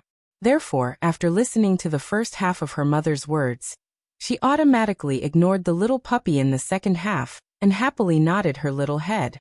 Fortunately, Murphy was still skeptical and did not believe Tong Tong's words. She carried the little fella, and went to the staircase to check. After turning the corner, Murphy saw the mess on the walls and floor. Her face instantly darkened. "Oh my God! Yang Xiaosu, look at what you've done." Murphy was both angry and amused as she put the little fella down. Then, she put her hands on her hips and stared at the innocent little fella. She said in a slightly reproachful tone, "You even threw the responsibility to steamed bun. Does steamed bun have the guts to mess up the house like this?" Murphy clearly forgot that steamed bun once had a glorious record of tearing paper towels all over the floor. Last year, Yang Yi used paper towels to set up a formation in the staircase for Shishi and Tong Tong to play a game. Although it was not entirely steamed bun's fault that time, the other three big fat cats who attacked first ran away, and left steamed bun to be scolded. Steamed bun was still involved. Murphy may have forgotten about this incident, but steamed bun still remembered it. When his masters were angry, they were very scary. He had been scolded many times and was even locked up in a small dark room a few times. Therefore, seeing that little Sasaku was pitifully scolded, steamed bun mustered up his courage, ran over from the side, and stood between the big master and the little master. He even raised two forelimbs and put them on Murphy's thighs enthusiastically. Wahua! Steamed bun could not stand properly. He fell down and spun around twice before he exhaled and stood up. It was as if he was helping to stop the fight so that Murphy would not blame Tong Tong. Little Momo seemed to have sensed his mother's anger this time. He reached out and scratched his face, leaving behind two gray streaks. His eyes, however, were darting around as he secretly glanced at his mother, who was helplessly standing with her hands on her hips and looking at his battle records. His mother's expression clearly said, "You're in trouble. What should I do?" Tong Tong did not know either. He could only stand there helplessly, not daring to move. He even tried his best to blink his innocent and cute big eyes and pretend to be pitiful. Luckily, Steamed Bun's sister helped to stop her. Otherwise, his mother would have held his little butt down and given him a good spanking. Murphy was actually trying to think of a solution, but after looking around, she finally sighed helplessly. She imitated the accent she saw on TV and said, "It's over, young Xiaosu. Mom is telling you, you're in big trouble. Even Mom can't help you make up for it." What was there to make up for? Other than a few black handwriting on the wall, there were only messy marks made by Tong Tong with the tip of his pen. Thus, the bottom of the wall looked like a field that had been plowed. It was full of potholes and was a terrible sight to behold. When Murphy thought of Yang Yi, the corners of her mouth couldn't help but curl up slightly. She said to the little boy in a bad mood, "When your papa comes back, he has OCD. He'll definitely go crazy when he sees the mess you made on the wall." Little Mommy knew that he had really gotten into trouble, and was even scolded by his mother. His initial excitement had long disappeared without a trace. Gradually, his panic and helplessness took over. One could see that the rims of his eyes had turned red and his little mouth had pursed. He did not cry. This was just a sign that he was afraid of being scolded. She watched as the little boy aggrievedly moved closer to his mother, and then carefully grabbed her hand. Although he did not make a sound, his pitiful appearance still softened Murphy's heart. "Okay, Mom will give you a bath first and then mop the floor. Look at you, your head is covered in dust." Murphy hugged Tong Tong lovingly and said softly, "Don't be naughty next time." In his mother's arms, little Wanchen felt a little more at ease. At this moment, the tears that were welling up in his eyes slid down his little face. He sadly buried his little head in his mother's arms, not wanting to be scolded anymore. In the evening, Yang Yi, who was not the main character, found an excuse to sneak away. He did not attend the dinner party. Instead, he went to pick up Shishi and Lan Xian to go home. When he arrived home, Yang Yi did not put down his car keys and Shishi's school bag. Murphy walked over to him and held his hand while trying to hold back her laughter. She said, "Come here. Let me show you what your precious son did this afternoon." Tong Tong was happy to see his sister, but when he heard his mother's words, he panicked. "Didn't Mama help me clean the floor? Why did she betray him again?" No. The little guy cried out anxiously, but when he thought about how he was unable to stop such a big daddy with his small stature, his expression turned into one of fear. He whimpered a few times, grabbed his sister's school uniform skirt, and hid behind his sister's little butt. Shishi looked at her parents in confusion. Then she grabbed Tong Tong's hand, which was tightly grabbing her skirt, and asked curiously, "Little brother, what did you do?" The floor had been cleaned by Murphy, and Tong Tong was not as dirty as he was at the beginning. However, when Yang Yi saw the pockmarked wall, his reaction was exactly as Murphy had predicted. He was conflicted. He looked conflicted. After listening to Murphy's explanation, Yang Yi did not know whether to laugh or cry at the mischievous Tong Tong. However, he still looked at the messy wall with a conflicted expression. "This is not easy." Yang Yi looked at it for a while, then said to Murphy with a bitter smile, "His scratches are destructive. I want to add some drawings to cover it up, but I can't change it." The method Yang Yi was referring to was similar to when she was not very good at drawing. In order to make her happy, he would deliberately make her scribbled drawings into a complicated rework and turn them into a magnificent painting. However, Tong Tong's drawing was not good. It was messy, full of crooked carvings, and most importantly, it was not symmetrical. "Then we can only get someone to repaint the wall, or put up some tiles. This way, Tong Tong will not damage the wall," Mo Fei asked with a smile. "Fortunately, he is not tall. It's just the lower part of his body that is suffering. We just need to stick the tiles below it." "This is not a solution." Yang Yi pondered. He reached out to touch the wall and said, "Oh yeah, what did he use to scratch?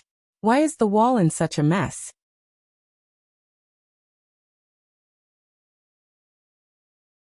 Chapter 12:14. When Yang Yi touched the wall, Shishi and Tong Tong were standing behind him. Tong Tong knew that he was in big trouble. He was afraid that his father would blame him, So he hugged his sister's waist tightly and hid behind her. Shishi looked at the wall in surprise. She did not expect Tong Tong to be so destructive, so she could not believe it. She turned her head and whispered to Tong Tong. "Little brother, did you do this?" Tong Tong looked at his sister pitifully and was too embarrassed to answer. Of course, his frightened eyes had already told his sister the answer. In fact, Shishi was at her age, so it was normal for her to scribble on the wall. However, Shishi was different. She loved to be clean. Looking at the wall that was full of holes because of her brother's scribbles, Shishi felt a little awkward.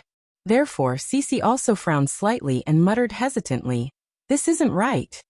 However, at this time Murphy picked up Tong Tong's crime tool. The ballpoint pen that Murphy picked up when she was cleaning the floor. It was so damaged that it could not write anymore.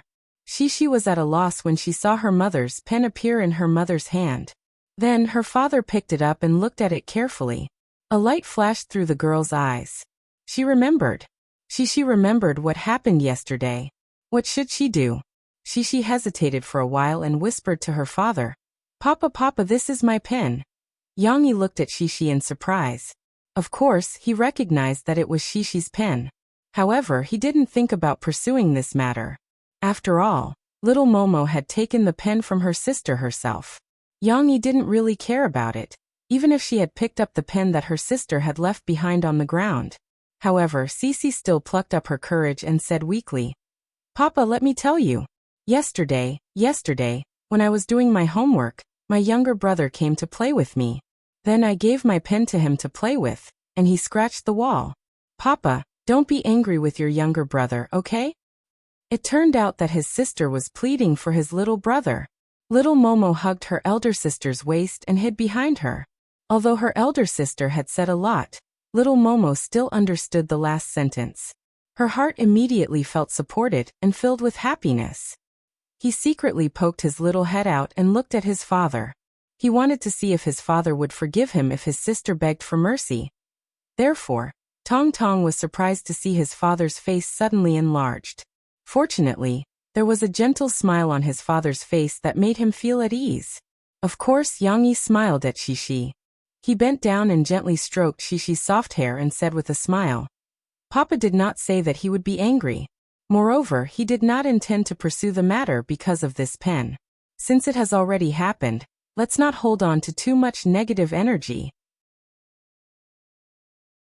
First of all, we have to think of a way to solve this problem, and how we can prevent this kind of bad things from happening again in the future."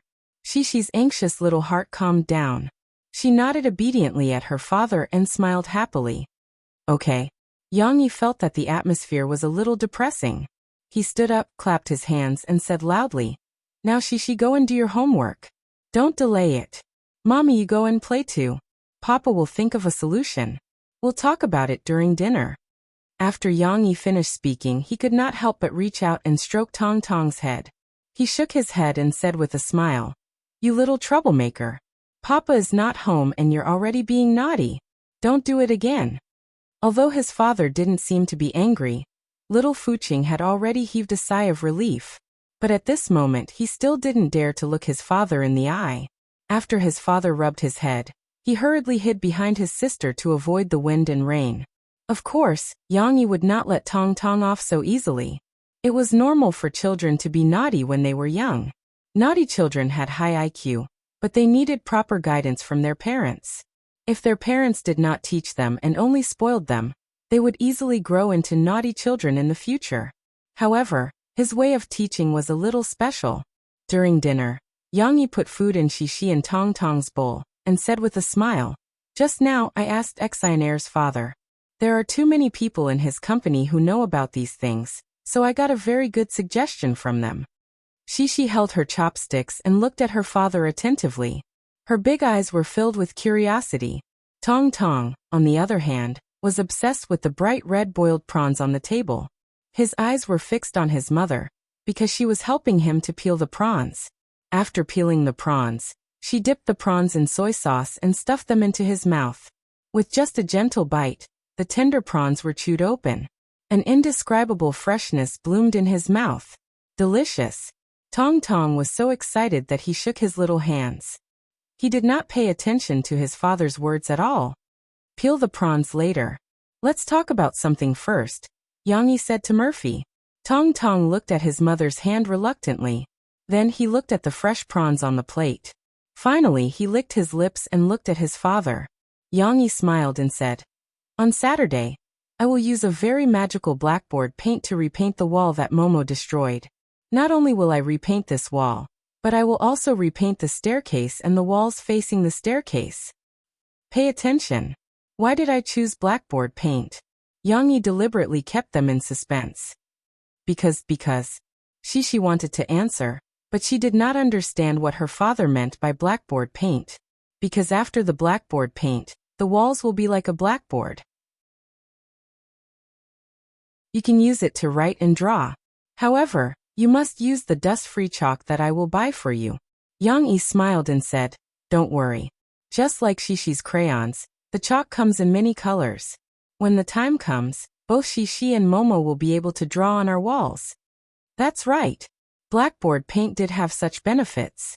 Moreover, the chalk could be wiped off with a cloth. After wiping it clean, the chalk could be restored to its original clean and tidy color. Yes, the color of blackboard paint did not have to be black. It could be different colors such as the more common gray, sky blue, less saturated orange, or eye-friendly green wall paint. After listening to her father's vivid description, a pleasantly surprised expression appeared on Cece's little face. She still couldn't believe it and asked, "Really? Papa, can we draw on the walls in the future?" Although they could draw on paper, Shishi, who had done blackboard bulletins before, still felt that it would be more interesting to draw on a bigger wall. "Wow. Papa, you are so awesome." The little girl was overjoyed. She cheered, then turned her head and shouted to Tong Tong, who was still in a confused state. "Little brother, let me tell you, Papa said that we can draw on the walls in the future." Shishi felt that Tong Tong would be very happy to hear the news if he liked to draw on the walls. Little Tao Chun was shaken by his sister, and only then did he shake the delicious prawn out of his head. He looked at his sister in confusion, but perhaps he was infected by his sister's emotions. The little fellow also giggled. "Don't be happy too early," Yang Yi said with a smile. "Shishi, your little brother might not understand, but you can only draw on the new walls. You can't destroy the original walls like you did this afternoon. In the future, you have to bring your little brother to draw with you more often, and help him correct his incorrect ways." Shishi was still immersed in the happiness of having a bigger space to create. She did not find it troublesome at all, and nodded happily to her father. The little girl said in a clear voice, Yes, Papa, I will draw with my little brother." "Huachi, because you did something wrong this afternoon, of course Papa will not blame you. However, because you did something wrong, you brought trouble to Papa and Papa. Huachi, you have to do something for Papa and Papa to make up for it." Yang Yi looked at Tong Tong and said gently. Tong Tong opened his little mouth slightly, and looked at his father in confusion.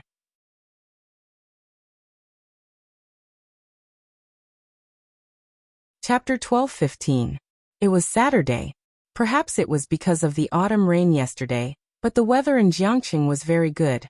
The blue sky was clear and bright, as if it had just been washed. Without the heavy clouds blocking the way, the early morning sun shone brightly as it shone diagonally on the lawn in the front yard, dyeing the lush green leaves with a glittering golden edge. Of course, Yang Yi's villa was very lively today. "Tong Tong, come here. Carry Baozi's kennel, and put it on this small cart." Yang Yi pushed the borrowed wheelbarrow directly to the stairwell. Then he leaned against the staircase and pointed at Bao Bao's kennel with a smile on his face. He snapped his fingers and said, "Little mommy, look at this." Since they needed to paint a few walls, Yang Yi planned to bring Murphy, the children, and the family's cats and dogs to Lance Hao Kai's villa for a few days. Although the blackboard paint recommended by Lance Hao Kai was environmentally friendly, it was still paint. Yang Yi felt that for the children's health, they should vacate the house and air it out for a few days before moving in. As for why Tong Tong wanted to help his father move, it was because he had gotten into big trouble before, so he needed to do some simple work to make up for his mistakes. Of course, Yang Yi was not too strict. He only asked Tong Tong to do some things within his ability, such as moving Baozi's kennel onto the small cart. Baozi's kennel was like a soft cushion, so it was not heavy at all. It was just right for Tong Tong to carry. Tong Tong did not mind because everyone was busy working. Even she was carrying her school bag and running around. The little girl felt that there were a lot of things to carry, so she was dazzled by the selection. In such a lively atmosphere, Tong Tong did not want to be left out. He had been giggling and running around behind his sister. Now that he could participate in this, he was naturally happy to do so. Yeah. The little guy barked loudly. Then, like a little train, he ran past his father with a snort of laughter. Tong Tong stuck out her little butt and grabbed the edge of the kennel with her two little hands. She struggled to drag the kennel. The weight was not a big problem, but the kennel was a little too big. Tong Tong lifted the kennel up to her head with her two little hands, and part of the kennel was still dragging on the ground. It's a little difficult. You have to take it slow, don't fall. Yang Yi looked at Tong Tong with concern. He was careful to prevent Tong Tong from falling, and was ready to grab him at any time. However, he had no intention of helping. He even smiled and said sarcastically, "Hey, do you see that? You've messed up the walls and caused so much trouble for everyone. Even steamed bun has to move for you." Tong Tong was still trying her best to drag the kennel towards the trolley. Her father was so mean he didn't even push the trolley to her. However, the little guy showed the Yang family's fine tradition. She had the tenacity to not give up easily. Even though it was a little troublesome, Tong Tong still persisted. Her little body was bursting with amazing energy. Coincidentally, steamed bun, who had gone out for a walk in the morning, came back. When he saw this scene, he wagged his tail and ran over briskly. Steamed bun didn't mind at all that his kennel had been touched by his little master. After all, he was often arranged to stay at Lan Xin's house when his big master and little master went out for concerts or tours. Hence, steamed bun, who was already used to it, even went up to him enthusiastically and bit the lower part of his kennel, trying his best to help little Tao Wu pull. "Here, put it here," Yang Yi instructed. Steamed bun bit the kennel with his mouth and pulled it towards the trolley. He even put his two front paws on it and helped Tong Tong put the kennel in place before letting go. He steamed bun. After Tong Tong finished her task, she opened her two little fingers. One of her hands subconsciously wiped her body, while the other patted steamed bun's head. She was in a good mood and laughed with steamed bun. At this time, she came down the stairs. Along with the thumping sound of the stairs, the little girl shouted before she came down, "Papa, I want to bring my stuffed toys. But there are so many of them. How can I bring them?" Yang Yi looked up and saw Shi, who was sticking her head out of the stairs. From this angle, the little girl was also very cute. Her soft black hair fell down, and the delicate features on her small face were faintly discernible. Of course, her big bright eyes could not be hidden no matter what. Shishi's bright eyes were full of joy and anxiety, which were intertwined into a kind of sadness that made people want to dote on her. They were all vividly expressed in her eyes. "You don't have to bring them. We're just going to stay at Xian Air's house for a few days." Yang Yi explained with a smile. "It's not like we can't come back. You just need to bring a few textbooks. If you need anything during these few days, Papa will come back and get it for you." Shishi understood. She waved away her sadness and replaced it with joy. She smiled brightly with her clean teeth and big watery eyes. She turned around and ran back. Okay. Tong Tong's work was not finished yet. Yang Yi took the little boy and continued to spread the newspaper on the tiles at the top of the stairs. He first demonstrated, "Look, let's spread this newspaper, starting from this edge and corner. When Papa paints the walls in the afternoon, it won't dirty the floor." Tong Tong stood beside his father and looked at him curiously. He seemed to be very interested in this kind of manual work. After Papa finished spreading the newspaper, he stepped on it with interest. "Come, help Papa spread the newspaper too." Yang Yi smiled and handed over a stack of newspapers. "Help Papa with the work, and you have to remember the consequences of this mess. Don't mess around in the future. If you want to paint on the walls, you have to get Papa and Mama's permission." He didn't know if the little guy was listening to his father's nagging. In any case, he spread out the newspaper. This task was already quite a challenge for the little guy with small arms and short legs. He tried his best to learn from his father, and spread his two small arms wide open. After many attempts and a lot of effort, Tong Tong finally spread out a newspaper. He was overjoyed.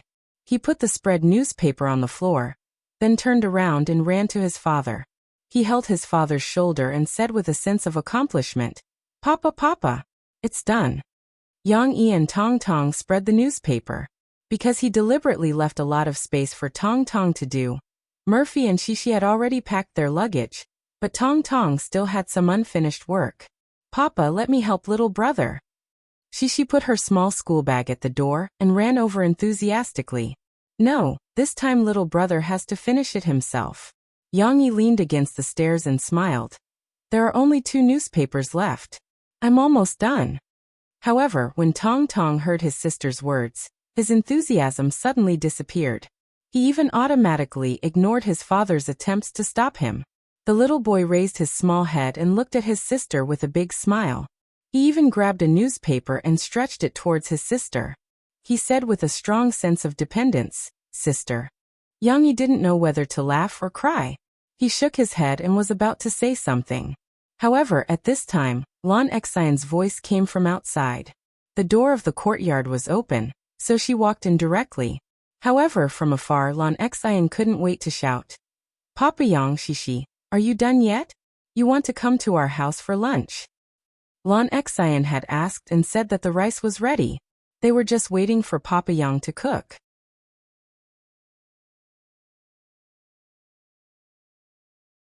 Chapter 12-16. Shishi, I realized that you haven't lived in my house before. I used to live in your house. At noon after lunch, Lan Xian took Shishi upstairs to her bedroom to play and rest. On the stairs, the chubby little girl couldn't help but chatter excitedly. Shishi hugged her white bear cub and followed behind Lan Xian with a joyful smile on her face. Her laughter and voice also reverberated throughout the spiral staircase. "That's because I think my home is more fun. Then you like to come to my house to play." "Who said that? My house is also fun. My father bought me a lot of toys." Lan Xian shouted, unconvinced. "But I also come to your house often. You don't have a lot of toys." Shishi giggled, indicating that she didn't believe her. "Then I'll find them all for you. Shishi, let me tell you, I really have a lot of toys." Lan Xian trotted 2 steps. She didn't care that she was a little tired from running too fast. She gasped and shouted, "Come up quickly." The 2 girls weren't quarreling. Lan Xian wanted Shishi and her family to come to her house often to play. She wanted to try her best to promote how fun her house was. As for Shishi, she wasn't arguing with Lan Xian. The little girl was just stating a fact. She didn't usually see how many toys Lan Xian had. 5 minutes later, Shishi's exclamation sounded one after another in Lan Xian's bedroom. "Wow. Xian, it's true. Why do you have so many toys?" Lan Xian saw that the pink bed in Lan Xian's bedroom was already covered with a pile of toys. Lan Xian was still trying hard to take out boxes of unopened toys from the cabinet next to her, and continued to pile them on the bed. After hearing Shishi's exclamation, Lan Xian stopped to take a breath. The chubby little girl gasped and put her hands on her waist. She said proudly, "Yes. I told you I have a lot of toys. My father bought them for me." In fact, Lan Kai had never been stingy with buying toys for Lanxin. Whenever there were any interesting toys in the market, he would always buy them for Lanxin from the bootlickers in the company. Moreover, he would buy a whole bunch of them, so Lanxin couldn't play with all of them. Hence, she didn't open the packaging of many of the toys and ended up getting the nanny, Grandma Wu, to help keep them in the cupboard. Of course, it wasn't that Lan Xian didn't want to share with Shishi. It was just that her and Shishi's interests and hobbies were a bit different. When Lan Xian went to Shishi's house, Shishi liked to show her new toys and dolls to Lan Xian. When Shishi went to Lan Xian's house to play, Lan Xian didn't think about toys at all. Instead, she eagerly took out the imported snacks that Wu Jingjing bought when she traveled abroad and shared them with Shishi. The things that they took out to share with their best friends were their most precious things. Of course, Shishi and Lan Xian didn't think so much. The 2 of them even quickly forgot the topic of the argument on the stairs. They sat on the bed excitedly and started to play with the toys on the bed. Air, what's this? She found a book that looked like a magazine, but she didn't open the plastic packaging. I don't know. Take a look. Lon Xian supported herself on the bed with both hands and moved her little, but to Shi's side. She also looked at it curiously. Cici swiftly tore open the plastic packaging and took out the booklet inside. When she opened it, she found that there were loose pages inside. Apart from a few white paper cards, there were only colorful pages. Moreover, there was a certain luster that was reflected in them. There are no words. She felt that it was very magical. She opened her mouth slightly and muttered to herself. This isn't a book, right? Lon Xian pointed at the back of the cover. There seemed to be some instructions. She said to Shishi, Shishi, look at what's written on the back. Shishi looked at it carefully and read a few words in a low voice. Then she understood. She grinned happily and said, Air, I know. This is a sticker. Then it says that we can use it to make beautiful pictures. Look, here's an example. It's a flower pot. Oh. Lon Xian suddenly understood. Lon Xian wasn't very interested, but she found it very interesting. She held the different colored stickers in her two little hands and suggested happily, Air, do you have scissors? We can play with them. Although Lon Xian wasn't very interested, she didn't have her own opinions. When she saw that Shishi wanted to play, she jumped off the bed and ran to find scissors for Shishi. Shishi took the scissors that Lon Xian found in the cupboard, tilted her head, and thought about it. What should we stick? Just stick a flower pot. There are examples here. Lon Xian blinked and pointed at the flower pot. No, that won't be fun. We have to stick something interesting ourselves. Shishi said with great interest. Air, how about we stick a cat? Cats are super cute. The image of the 3 fat cats that Cici had just brought over flashed across Lon Xian's mind. She hurriedly shook her head and grumbled. No, cats don't look good. Your cats are all black, they don't look good. Shishi giggled and explained. Oh no, Xiao Guai and the other cats aren't black, they're blue. Then the cats we stick on can't be like them. We can stick a super cute one because cats are easy to draw. There are 3 whiskers on both sides. Oh, Air, we can stick the whiskers of the cats in different colors. They'll definitely look good. Under Shishi's description, Lon Xian finally became a little interested. She nodded and then cut and stuck the stickers together with Shishi. They played in full swing. After an unknown amount of time, on the white card, a rather abstract cat's head, made of stickers, leaped out. It had a green outline, blue ears, purple cat eyes, a black cat nose, and a red little mouth. Of course, all the eyes, nose, and mouth were angular. Even if they used scissors to cut the stickers, the 2 girls couldn't cut them into a round shape. But that didn't matter. What was left was the cat whiskers that Shishi couldn't forget.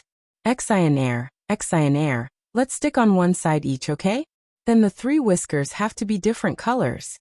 The little girl suggested excitedly. Sure. Lon Xian was also engrossed in playing with Shishi, and she was all smiles as she replied. But at this time, Lon Xian's door opened. Yang Yi, who was worried, came up to see if Shishi was used to sleeping. As soon as he opened the door, he saw the 2 girls playing on the bed. Why haven't you taken a nap yet? Yang Yi asked in surprise. Shishi was making stickers with Lon Xian. When she heard the sound, she looked at her father in a daze. Papa? Ah, Papa is here. Go to sleep. Shishi was like a little girl who had been caught doing something bad, and she shouted in panic. Yang Yi's gaze fell on Lon Xian's messy bed. He raised his eyebrows and asked, What are you doing? How can you sleep with so many things on the bed? Wasn't that right? Shishi and Lon Xian wanted to lift the quilt and hide in it in a panic, but they found that the quilt was pressed down. 2 little cunning girls. Yang Yi smiled and rubbed their heads. He said in a bad mood, Come down and clean up the bed with me. Then you can take a nap. Shishi smiled embarrassedly and shyly came down. The little girl was actually worried that her father would blame her. In order to change the topic, she rolled her eyes and called softly, Papa!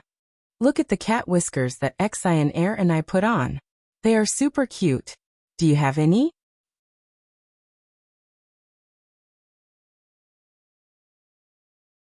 Chapter 12:17. When they returned to school on Monday, during the morning break, the girls got together to play again. They kicked the shuttlecock while chatting. When Shishi said that she lived in Lan Xian's house and had all kinds of fun toys, Lu Xiaoyu, Yang Luoqi, and the others all exclaimed in envy. Shishi, why are you living in Xian Heir's house? Chen Shuryan asked in confusion. Because we can't live in our house yet. Shishi ran to pick up the shuttlecock and said with great interest. So Papa took us to live in Xian Heir's house for 2 days. Why can't we live in your house? Chen Shuryan was persistent in getting to the bottom of it. Only then did Shishi understand Chen Shuryan's question. She exclaimed and said with a smile. It's like this. My brother was painting and he damaged the wall in our house. I know. Shishi, you told me last week. Lu Xiaoyu said excitedly. Yes, then Papa said that he wanted to paint the blackboard at home. Oh, I don't know what it is. Anyway, it can turn the wall into a blackboard and it's not black. There are several colors and it's super beautiful. Shishi had already seen the effect of the blackboard paint. She used both her hands and feet to describe it to her friends. When it's ready, you can use chalk to draw on it. It's super interesting. The painted walls of the house were not fierce tigers or beasts. Yang Yi was just worried that the environmentally friendly paint would still have a smell, so he wanted to air it for a few days. But in fact, the next day after the paint was painted, Yang Yi took the detector to check, and there was no excessive harmful substances. Therefore, Shishi wanted to follow her father to see the new wall. And Yang Yi also took her back to take a look. That's amazing! After listening to Shishi's description, Lu Xiaoyu spared no effort to support her. She praised with envy, and even her eyes were sparkling, as if there were little stars jumping out. Shishi, can we go to your house to paint? Yang Luoqi asked enviously. I want to go too. Chen Shuryan raised her hand and said, unwilling to be left out. Hey, you're not as fast as me. Lan Xian said proudly. I've asked. In 2 days, we can go to Xi's house to play. I'm going to paint with Xi first, and then when you come, we'll be painting for the second time. However, Lan Xian felt that it was a pity, and she muttered. Oh, but I still like Shishi to live in our house because I like to play with Shishi, and then Papa Yang can cook delicious food for me. Shishi didn't quite understand what Lan Xian was muttering, but she enthusiastically explained to her other friends. It doesn't matter, you can still paint when you come. Because my papa said that it's like a blackboard, you can paint again after wiping it clean. It's very interesting. You can come to my house to play. Do you have time this weekend? You can come and play. Shishi suggested, jumping on the ground happily after kicking the shuttlecock. I have to ask my father, Yang Luoqi whispered. I'm sure I can. Shishi, let me tell you, if I go to your house to play, my father and mother will definitely agree. Chen Shuryan shouted proudly. I want to go too, but Shishi, can I bring noodles over? Yu Xiaowei asked expectantly and nervously. Because I don't want it to be alone at home on weekends. It's so lonely, so pitiful. Noodles was Yu Xiaowei's little poodle, and it should be more than a year old now. Of course, Shishi often heard interesting stories about her puppy from Yu Xiaowei, so she naturally knew what Noodles was. Of course. Sister Xiaowei, of course you can bring Noodles over to play. I haven't played with Noodles yet. Also, it can play with our family's Bao Bao and Xian Heir's Bye Bye. Shishi nodded naturally and laughed with Sister Xiaowei.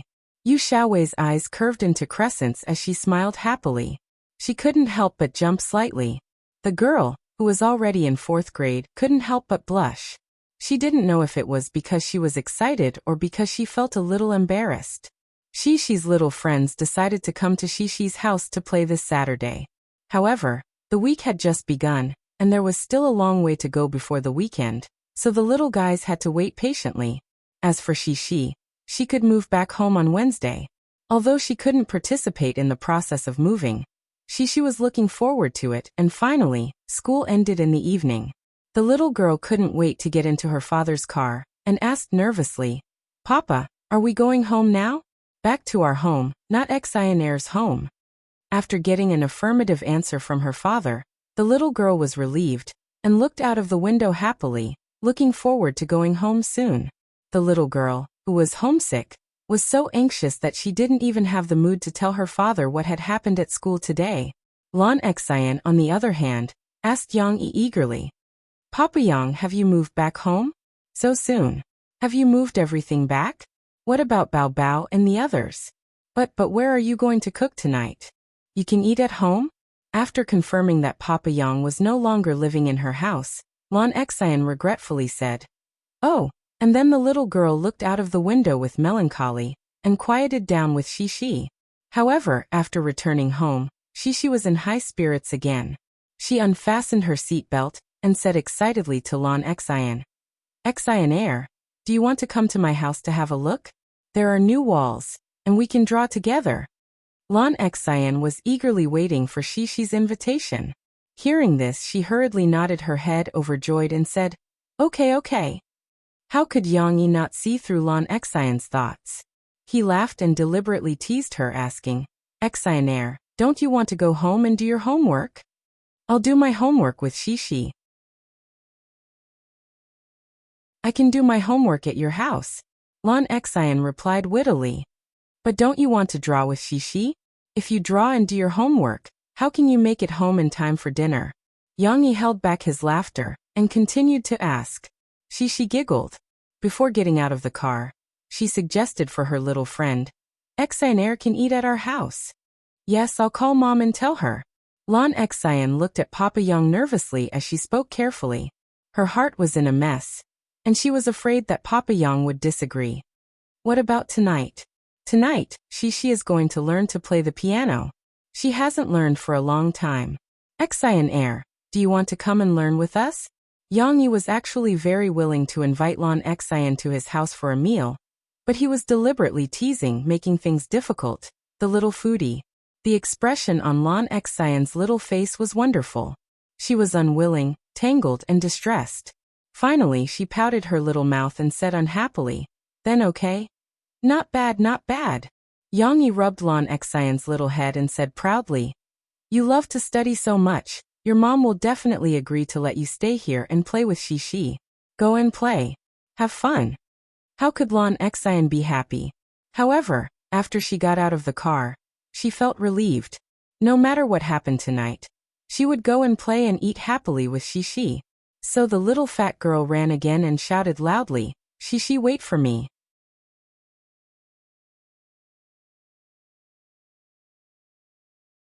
Chapter 12:18. The children counted the days with their fingers. After enduring for a few days, it was finally the weekend that they had been looking forward to. Today was the day that they had agreed to come to Shishi's house to play. Early in the morning, Shishi told Tong Tong, "Many of my classmates are coming over to play today. There's Sister Xiaowei, Sister Qiqi, Sister Fishy, and Sister Shiyin.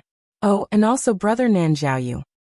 Tong Tong still remembered those sisters, especially the foreign lady who looked different from the rest. Tong Tong became excited. After he finished his breakfast, he ran in and out of the door. He even curiously ran to the gate of the yard and grabbed the fence to look outside.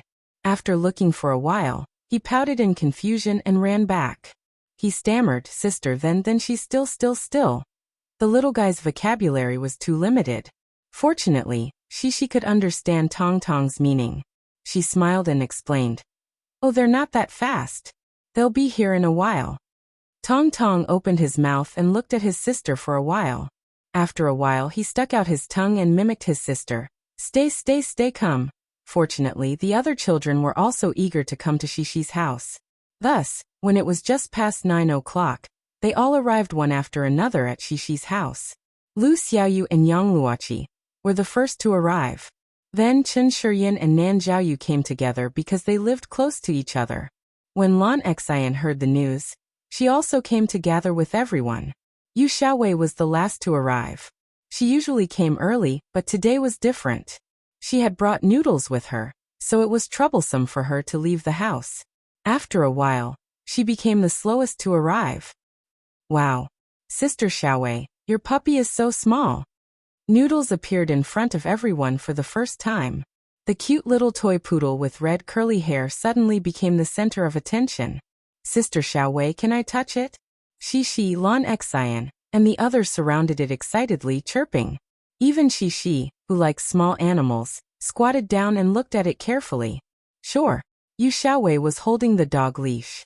When she saw that her friends liked Noodles so much, she was also very happy. When she heard Shishi say that she wanted to touch it, Yu Xiaowei quickly responded. She even squatted down and gently touched Shishi's head to comfort the little guy, who was a little nervous after coming to a new environment and seeing so many strangers. She said to Shishi, Shishi, Noodles will be very obedient if you touch it like this.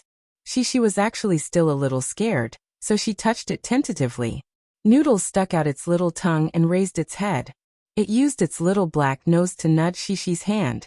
This scared Shishi so much that she quickly retracted her hand.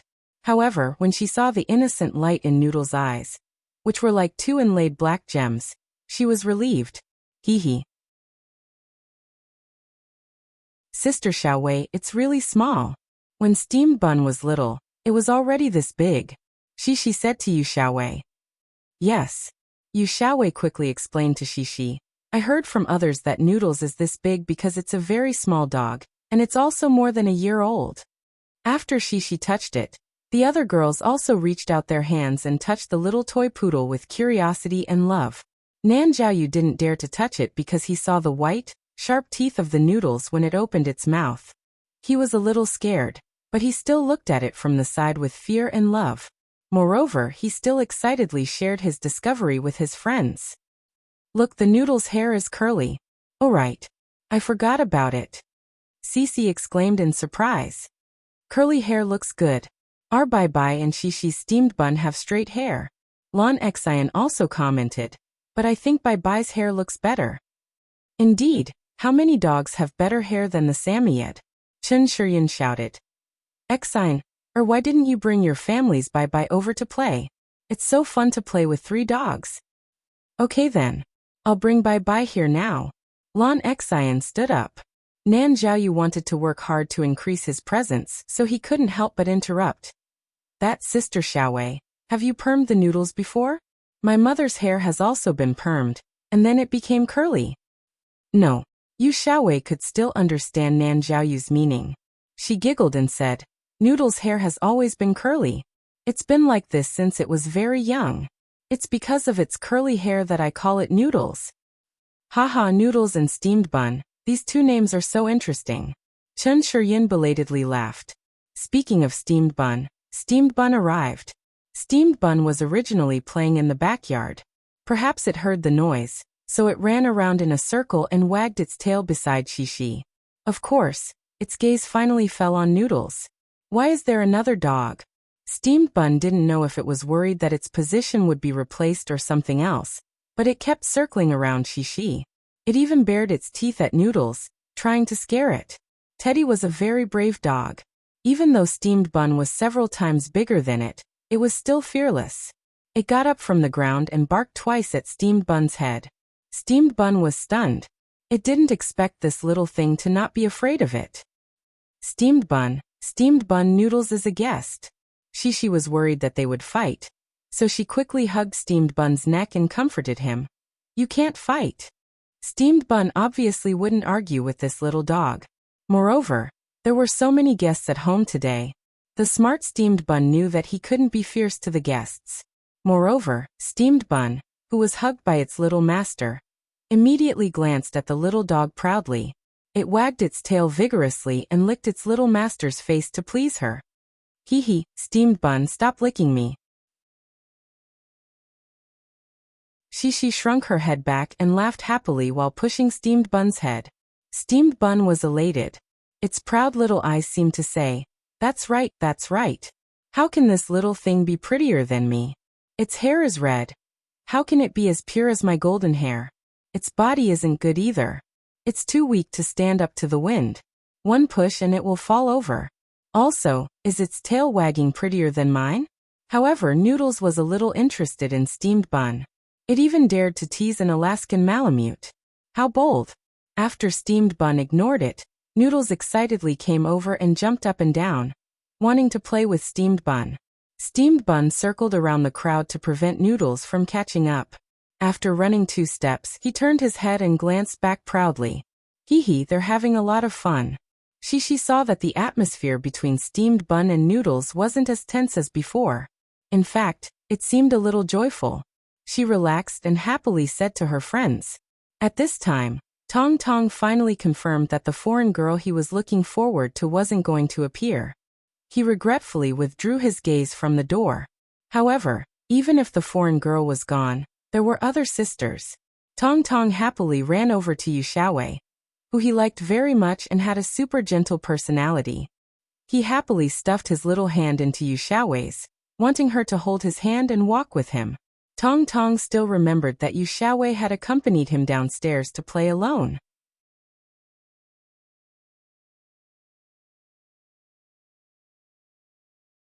Chapter 12:19. Was Yang Yi really going to let Steamed Bun be bullied by Noodle? Of course not. After all, Steamed Bun was still loved by everyone. Yang Yi didn't want Steamed Bun, a purebred Chinese rural dog, to be skewered. If there were a bunch of puppies in the house, it would be very troublesome. Therefore, after Yang Yi finished laughing, he came up with an idea that couldn't be considered his original idea. A few minutes later, Yang Yi appeared in the yard again, but this time, he was holding 2 plastic bags and a pair of scissors in his hands. After rubbing Steamed Bun's legs once, Noodle temporarily calmed down, but Steamed Bun still avoided this perverted little guy with lingering fear. Even though it would roll around and play with Whitey on the lawn, Steamed Bun would still quickly get up and run away when Noodle came over to fawn on it. Who knew if this perverted Noodle would take advantage of it when it was lying down to have another pervert? But Noodle was very thick-skinned. When Steamed Bun didn't want to play with it, it would stop in place and stare blankly for a while.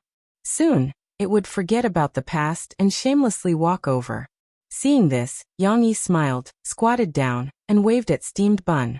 Steamed Bun was still very obedient. When it heard the big master's call, it ran over. Today's situation is special.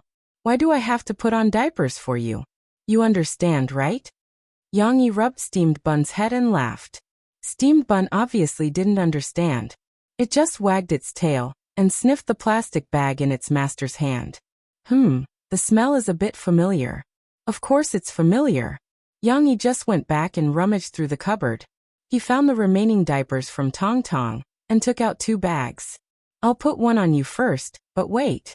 After Yang Yi opened the diapers, he skillfully spread them out, but he didn't tear off the sticky paper. Instead, he gestured at Steamed Bun's butt, then took out a pair of scissors and quickly cut out a medium-sized hole. Don't move. Yang Yi rubbed Steamed Bun's head and said, It's almost done. It won't hurt. Even though the conversation was a little awkward, Yang Yi didn't think too much about it. He started to wrap the baby's diaper and pulled out the baby's long and thin tail that he had cut earlier. Steamed Bun was very obedient. He didn't twist his butt to avoid being touched.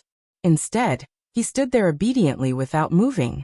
However, when Yang Yi touched his tail, Steamed Bun turned his head and looked at his master with melancholy eyes. The look in his eyes was a little strange. No matter what, Yang Yi still helped Steamed Bun put on his diaper. Then he helped Whitey put on his diaper as well. After all, Bai Bai was Lan Xian's dog. He wasn't as familiar with Yang Yi as Steamed Bun. At first he was a little unwilling, but in the end, Bai Bai couldn't escape from Yang Yi's demonic claws. Why are you moving? This is for your own good. You don't understand. Yang Yi's big hand pressed down hard, and Bai Bai couldn't break free anymore. He said with a smile as he struggled to wrap the diaper around Bai Bai. The Tong Tong diaper was about the same size for Steamed Bun, but for the larger Samoyed, this diaper was a little small. Yang Yi could only tighten it as much as possible. Fortunately, Bai Bai's hair was fluffy. After compressing it, the diaper was stuck halfway to his body. However, Bai Bai was a tragedy. He was like a shaved Samoyed. His butt had shrunk by a lot. Compared to the fluffy and beautiful hair in the front, Bai Bai's butt was a little hard to look at. Yang Yi held back his laughter, let go of Bai Bai and said, Okay, go play. Bai Bai hurriedly ran away. However, with the diaper on, Bai Bai felt uncomfortable walking. He had to look back from time to time. Steamed Bun was fine. He seemed to be very adaptable. At first, he was walking unsteadily, but now he was jumping up and down. He even went to buy Bai's butt and sniffed it. Yang looked at the two big dog girls who were wearing safety pants. He clapped his hands with satisfaction and stood up. The whole scene of him putting on diapers for the two dogs was watched by Noodles. When Noodles saw him stand up, it was so scared that it hurriedly ran away, afraid that it would also be ravaged. However, Noodles thought too much. Yang was not interested in it. After he was done, Yang tidied up the trash that he had just cut and torn. He went back to the house and prepared delicious food for the children who were busy drawing. At the stairs, Shishi and the others were drawing happily.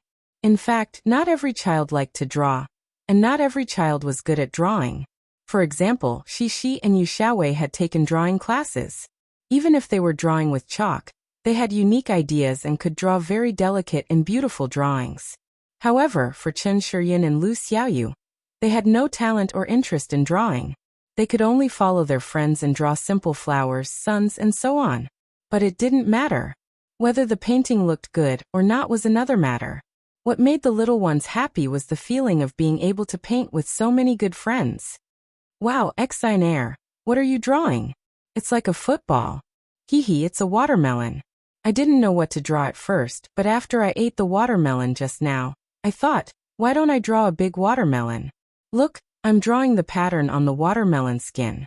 Grandma Wu told me that watermelons like this are the best. Just like how Lan Xian introduced her paintings to her friends when they asked her about them, she was able to bring about a lot of laughter during this period. Shiyin, why did you draw so many flowers? And they are all different colors. You're so good. Of course, I worked hard to draw them. Although Chen Shiyin's drawing was not very good, she was praised by her friends for her ingenious little tricks. She felt a great sense of accomplishment. Of course, there were also people like Shishi.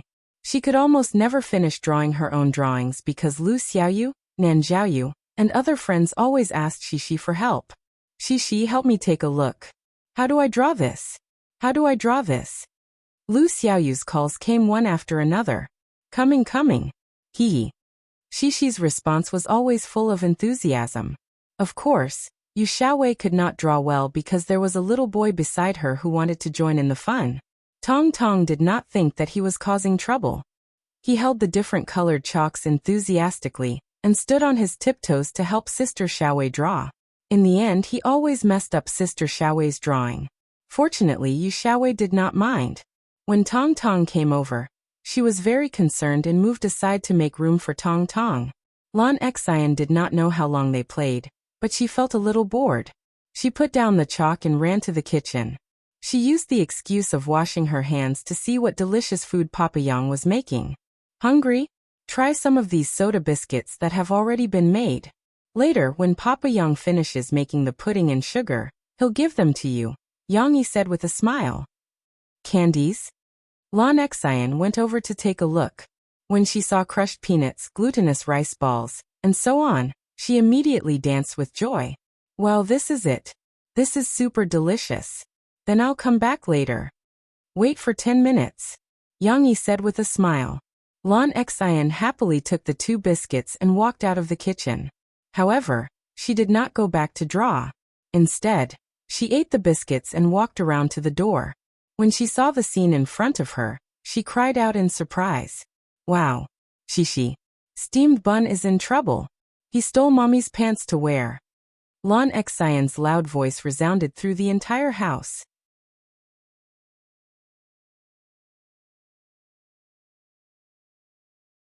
Chapter 12:20. Time flew by quickly. After Murphy finished her concert in Star City, October's golden autumn quietly arrived in Jiangcheng, which was once unbearably hot.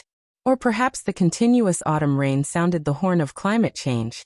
But after one night, Jiangcheng was covered in fallen leaves, and it was chilly. Of course, for the children, they still didn't have a very strong concept of autumn. The rainy day was just a good reason for them to wear their beloved cartoon water shoes and a big raincoat. Their father held their little hands and sent them to school in a cute manner. But today it wasn't raining. Shishi at school realized the unique charm of autumn from another perspective. After the morning break, The third class was language class. Teacher Li Ruolin came to the class early and stood on the podium. While answering questions from a few diligent students, she was also waiting for class to begin. Xixi, Lu Xiaoyu, and Lan Xian came back late. They took advantage of the good weather and went downstairs to play shuttlecock with Yu Xiaowei. But when the bell rang, the girls ran back with bell-like laughter. As a result, just as they reached the door, they looked up. Teacher. Including Xixi, the three girls were shocked and stuck out their tongues in embarrassment. Although Li Ruolin didn't blame them, she just smiled and motioned them to go back to their seats. The class was about to begin, but Xixi and the others didn't dare to play around anymore.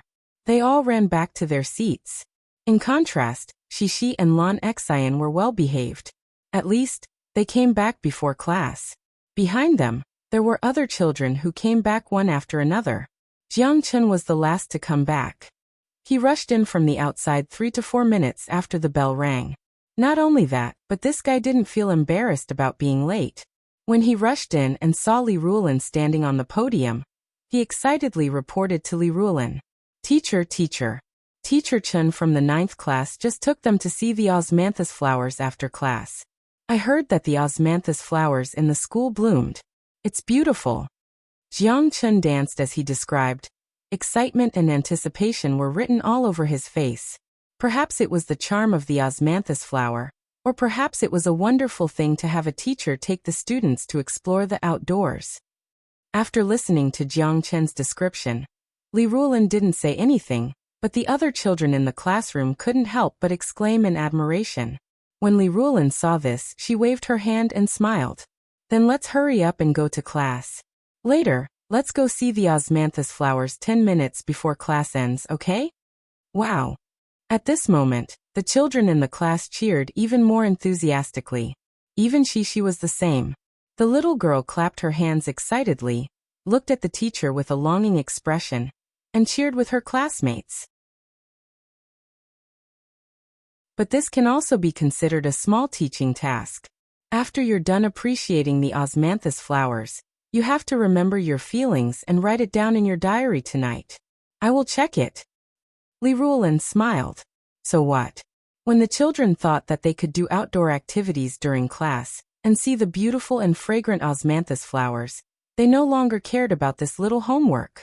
Finally, the boring class came to an end, but Li Ruolin still kept her promise. She raised her hand and saw that she had already taught the little guys for 30 minutes. She waved her hand and asked them to go downstairs. Don't make any noise on the stairs.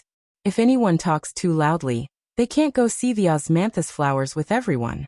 They can only be punished by going back to the classroom to help everyone watch the classroom. With Li Ruolin's warning, when the little guys went downstairs, they were quite obedient.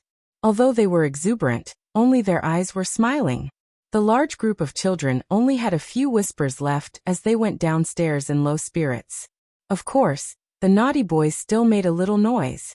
For example, Chen Yuxuan and a few other boys skipped down the stairs. In the end, when they were 2 steps away, they jumped down with big strides. Their shoes made a crisp sound on the stairs. Don't disturb other people's class. Xixi was also excitedly holding hands with Lu Xiaoyu as they walked in front.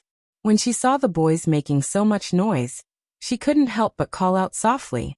Xixi was worried that if everyone made too much noise, a teacher would come out and stop them from seeing the osmanthus flowers. However, Xixi's warning didn't have any effect. Her voice didn't reach the ears of the unruly boys at all. They took the lead and ran down the stairs proudly. Like heroes, they didn't know shame at all and posed strangely. Fortunately, when everyone walked to the campus, no teacher came to reprimand them. When they could talk, Xixi finally breathed a sigh of relief. She happily said to Lu Xiaoyu, "Little you, let me tell you. I know where the osmanthus flowers are. My daddy told me last year." "Really? How did your daddy know?" Lu Xiaoyu asked curiously. At the same time, she also opened up Xixi's chatterbox. The 2 girls chattered along the way, and their pleasant laughter drifted out among the other students' voices. Li Ruolin brought the children to the corner of the campus where a few osmanthus plants were planted. The osmanthus plants were tall and straight with lush foliage. The children wanted to look at them, but they had to try hard to raise their heads. Fortunately, although the osmanthus leaves were green and dense, its golden flower clusters were like stars in the sky, blooming all over the osmanthus trees. The children didn't need to look hard to see the osmanthus flowers that they had been looking forward to the whole class. Wow! It's so beautiful! She didn't know how to use beautiful words to describe it. She could only stare obsessively at the clusters of delicate and small flowers that seemed to be shining with a golden light, and exclaim softly, "Which student would like to describe to me the osmanthus flowers that you have observed?" Li Ruolin asked with a smile. This kind of outdoor class could still arouse the interest of the students. Not only were the few students with good grades in the class fighting to answer, but Chen Yuxuan also raised his hand excitedly. "Chen Yuxuan, you answer." Li Ruolin smiled and called out his name. "This flower is especially beautiful. It's yellow and looks like popcorn. It's very small and very beautiful." Chen Yuxuan was a little nervous as he stammered out his thoughts. "Very good answer. Chen Yuxuan's observation is very detailed." Li Ruolin smiled and applauded Chen Yuxuan. This praise was very rare for Chen Yuxuan. The expression on the little boy's face was a little flattered. "Which child would like to add on?" Li Ruolin asked with a smile. Suddenly, more children raised their hands. She was the same. She excitedly raised her small hand high. After all, she was the tallest in the class. The little girl wanted to share her experience with everyone, so she was very eager for the teacher to see her raised hand. "Liao Qianqian, you answer." Li Ruolin didn't call out Xixi, but called out the name of the first student that raised her hand. Xixi was a little regretful and looked at Liao Qianqian nervously. The little girl's big eyes were filled with uneasiness. She secretly prayed, "Qianqian, don't say what I want to say."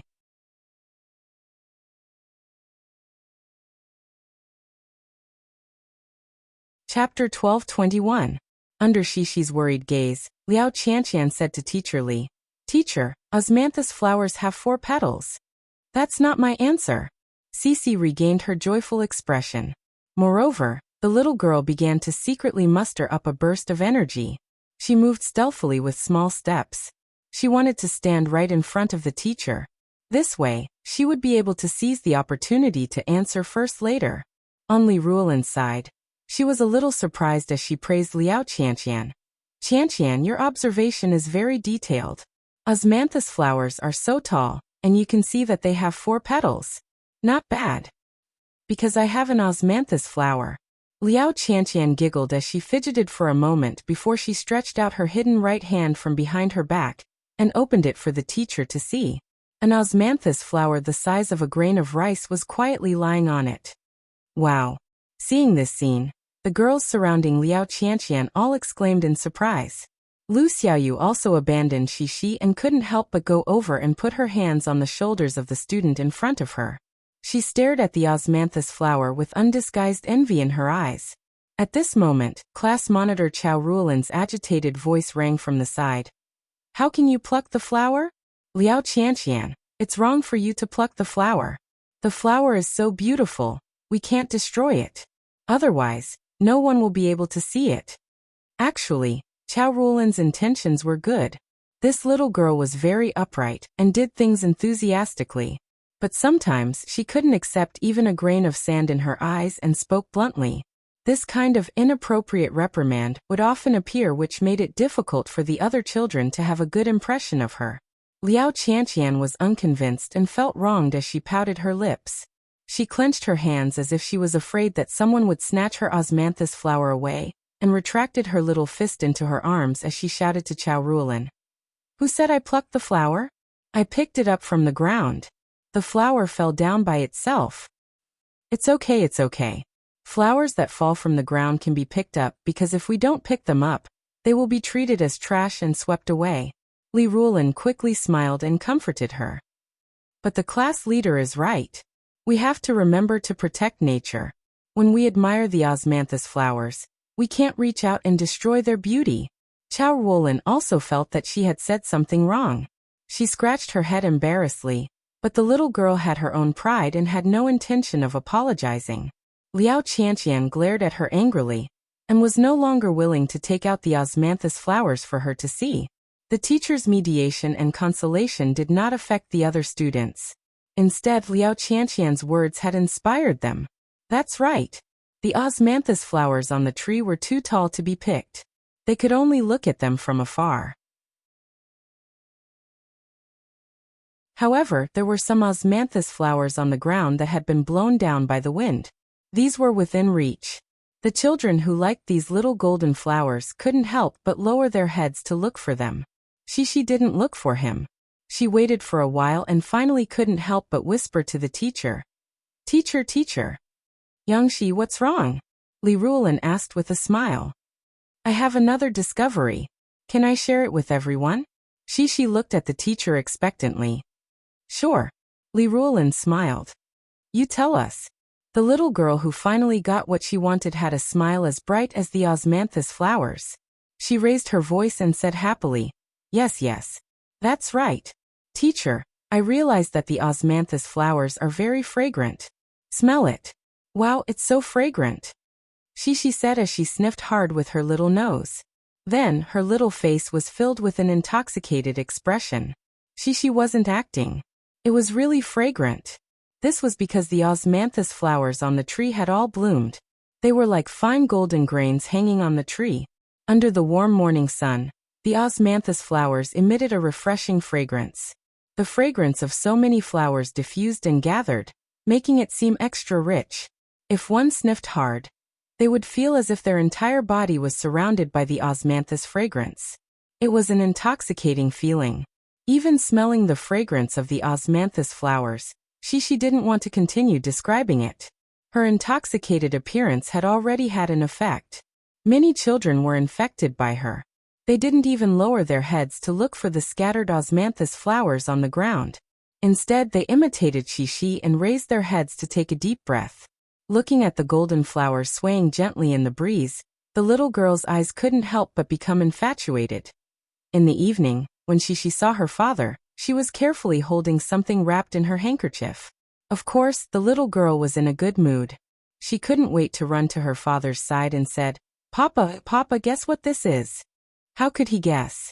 Yang Yi had no choice but to make two random guesses. Cece then giggled and said, Oh no, it's osmanthus flower. Papa, look. The little girl carefully unwrapped the handkerchief in her palm, revealing a few osmanthus flowers carefully wrapped inside. Then she held it up high for her father to see. Daddy Yang, smell it, smell it. Lan Xian giggled beside him as she bounced left and right. Not bad, it's very fragrant. Where did you get these osmanthus flowers? Yang Yi lowered his head and pretended to smell it, then praised it. Of course, he didn't really smell the osmanthus flowers. After all, they had fallen for some time, and the smell had already dissipated. We picked them up. We didn't pick them up. Shishi was still worried that her father would misunderstand, so she quickly explained. The teacher said that we can pick up the flowers that fell from the grass, but we can't pick the flowers from the trees.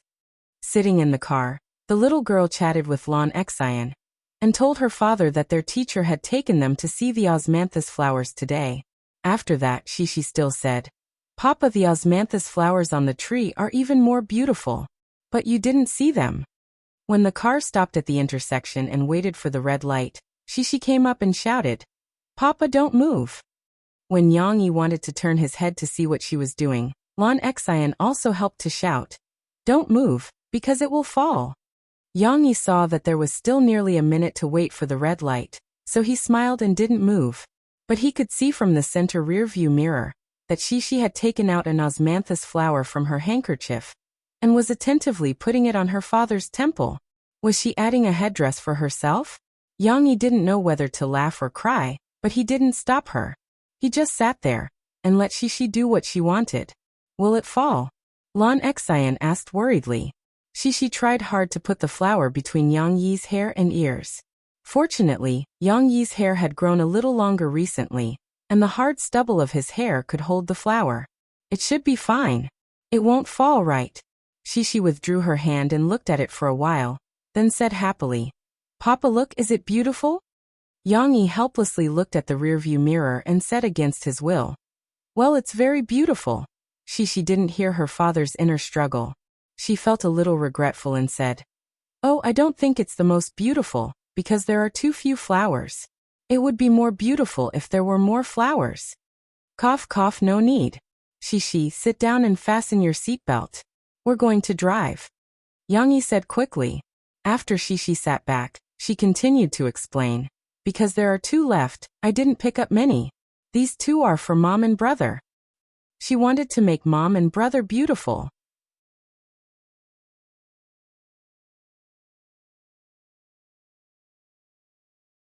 Chapter 12:22. As Shishi gradually grew up, a girl's desire for beauty was also vividly reflected in her body.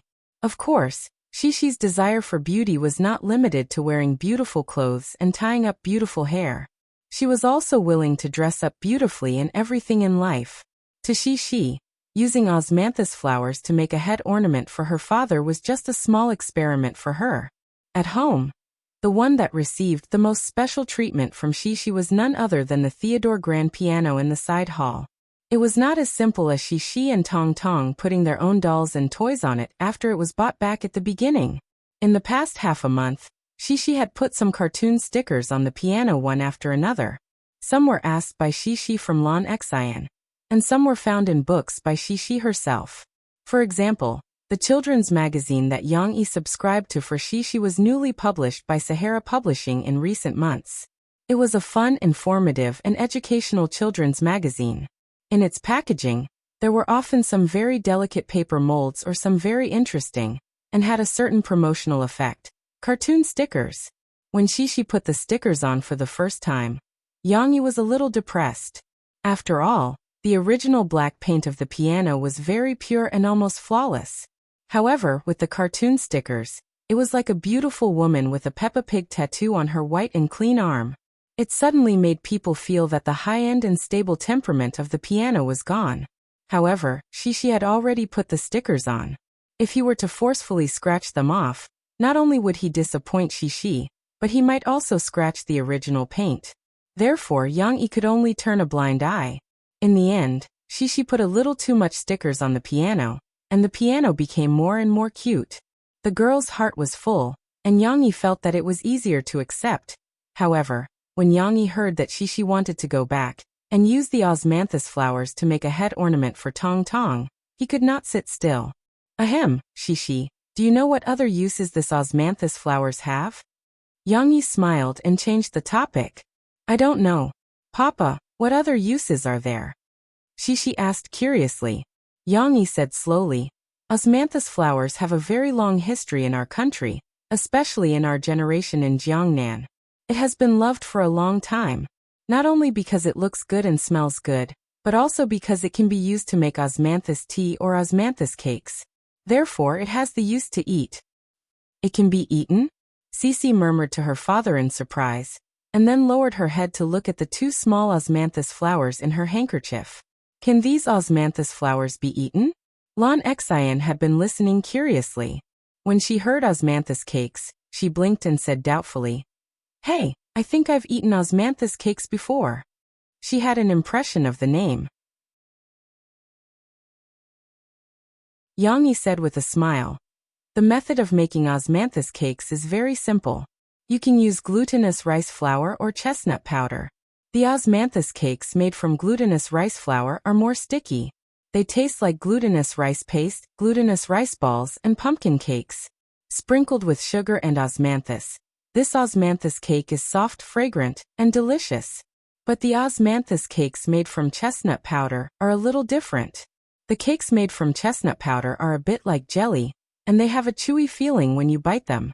Listening to Papa Yang's description, Lan Xian had forgotten the taste of the osmanthus cakes she had eaten before. However, in Papa Yang's vivid description, the delicious snacks she had eaten at Shishi's house one by one appeared in her mind. The little girl was so hungry that she was about to drool. Lan Xian couldn't help it. She took out her school bag and rummaged through it. Like Shishi, she took out a small handkerchief and opened it. There were also a few small and cute osmanthus flowers wrapped in it. Papa Yang, I also have osmanthus flowers here. I'll give them to you. Can you make osmanthus cakes for me? Lan Xian tried her best to ask in a well-behaved voice. I also want to try osmanthus cakes made from osmanthus flowers. Shishi looked eagerly at Lan Xian's osmanthus flowers and echoed. Yang Yi couldn't help but laugh. He shook his head gently and said, I don't think that's possible. You have too few osmanthus flowers. Of course, Yang Yi didn't let Shishi and Lan Xian down for too long. He continued, but it doesn't matter. Tomorrow, I'll go to the market and buy some dried osmanthus flowers that others have already made. When I come back, I'll make some osmanthus cakes for you to try. Only then did Cici and Lan Xian begin to cheer happily. And the car was once again filled with laughter that was as sweet as the osmanthus flowers. Autumn was getting stronger. On the training island of Wu County in Jinling City, the crew of The Truman Show was in full swing, shooting this movie that hadn't received much publicity in the outside world. However, because the weather had suddenly turned cold, Du Yuanlei was worried that the temperature and water temperature would drop further. Moreover, after the rain, the river rose and the waves became bigger. She arranged for the filming of the last scene of the movie to be prioritized. The Truman Show's attempt to escape from the sea. This was a big challenge for Guo, who was the lead actor of The Truman Show. Although he grew up in Jiangnan and was naturally good at swimming, after all, the weather was cold now.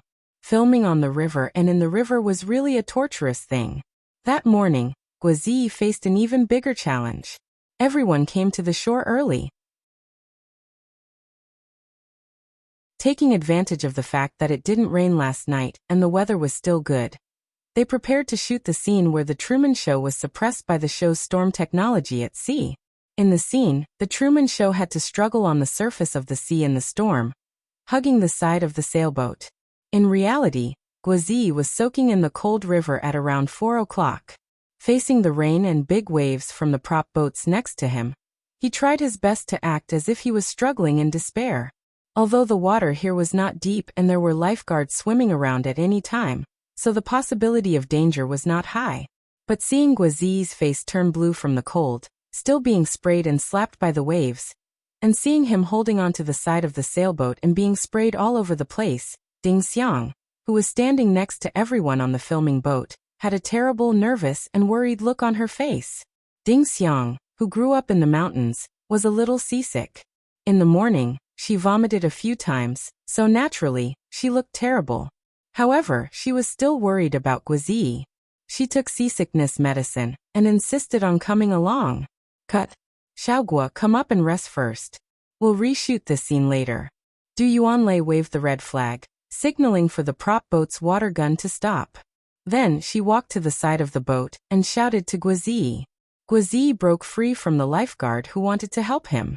As he stepped on the water to keep his head above water, he panted and said, "It's okay, director. I can still hold on. Let's do it again. If we drag it out, it'll be dawn soon. I'll definitely act out this scene. Take a break first." Ding Xiang's hand tightly grasped an unopened umbrella. Her tired eyes fell on Guo, whose lips had turned blue from the cold. She couldn't help but blurt out, but just as she opened her mouth, her voice was a little hoarse and low, and it was drowned out by the noise of the engine. Ding Xiang knew how desperate Guo was when he worked. She also saw the determination in his eyes, so when she wanted to persuade him again, her lips moved but no sound came out. Du Yuanlei hesitated and asked Guo about his condition again before reluctantly agreeing. There was a little admiration in her voice as she said, "Then let's do one more scene. Xiaoguo, not only do you have to show a struggling expression, you also have to show that you're about to lose your grip at any time, like you're about to drown. Then, in this desperate situation, burst out with a strong will to survive, understand?" After that, Du Yuanlei added in a very strict tone, "After this scene, no matter what, you have to come up and rest for 15 minutes.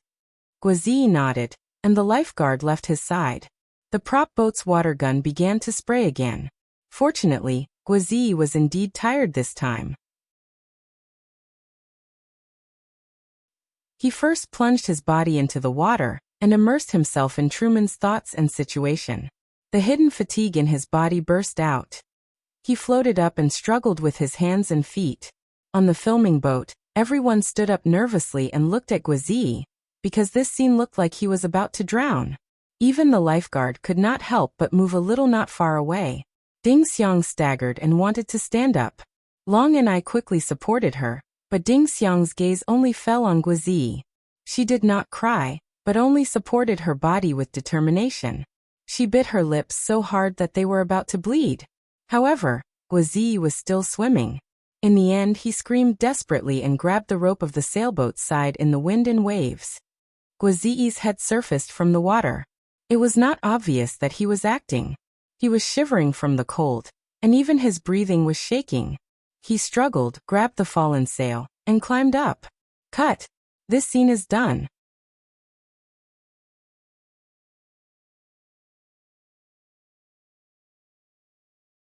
Chapter 12:23. Guozi had caught a cold and had a fever because he had been in the water for too long during filming. Yang Yi only found out about the news from Yang Huan the next morning. After learning about it, he quickly drove to Jinling City to visit the kid. However, as Shishi had to go to school, Murphy and Tong Tong stayed at home. Jinling was quite a distance away from Jiangcheng. Yang Yi left around noon and arrived at the construction site around 5 in the afternoon. The cable car had not been built yet, so they had to take a boat to get to the training island. Hence, Yang Yi parked his car at the Lanshao Kai Construction Company station. Wu County Town had changed a lot because of the amusement park. Yang Yi saw many new buildings being built along the way. These were the actions of other real estate companies. They had received news from various sources that Yang Yi's amusement park was huge. Hence, they had entered Wu County Town early to buy land, build houses, and hype up the real estate market in Wu County Town. Of course, this was a good thing for Lanshao Kai. He was also in the real estate business. As mentioned before, when Lanshao Kai helped Yang Yi get the land for the amusement park, he had also bought a large piece of land around the amusement park and the Yang family's ancestral hall. Currently, he was working on 2 fronts. One was the construction site for the second phase of the amusement park, and the other was the construction site for a new residential area. By the time the boat arrived at the training island, the sky had already darkened. Yang Yi was still on the boat. He had apologized to Shishi, who had returned home from school but could not see her father. However, to his surprise, when Yang Yi saw Guozi, he realized that the kid was not as miserable as he had imagined. Yang Huan had said that Guozi had fallen sick while filming in the river. However, Yang Yi had thought that Guozi was bedridden. However, in the makeshift room where Guozi and Ding Xiang were staying, Yang Yi saw Guozi hugging his blanket and chatting happily with Ding Xiang. When Yang Yi knocked on the door and entered, Guozi saw Yang Yi. He quickly got off the bed and wanted to greet Yang Yi. "Brother Yang, why are you here?" Guozi's voice had a strong nasal sound. He looked at Yang Yi and scratched his head embarrassedly. "Didn't I hear that you were sick? So, I came to see you and visit your shift." Yang Yi smiled and waved his hand, indicating that Guozi should lie back down. He then sat down on the chair that Ding Xiang had brought for him. The living environment on the training island was not too bad. Although it was just a simple makeshift house, due to the setting, it looked like a 2-story bungalow with a lawn. Although the makeshift houses provided for the crew were single rooms, they were very large and had all the basic living facilities, including kitchen utensils. Ding Xiang had already cooked and was about to eat with Guozi. However, when she saw Yang Yi, she quickly washed the rice again and prepared to cook some porridge with the induction cooker. Then she cooked 2 more dishes to entertain Yang Yi.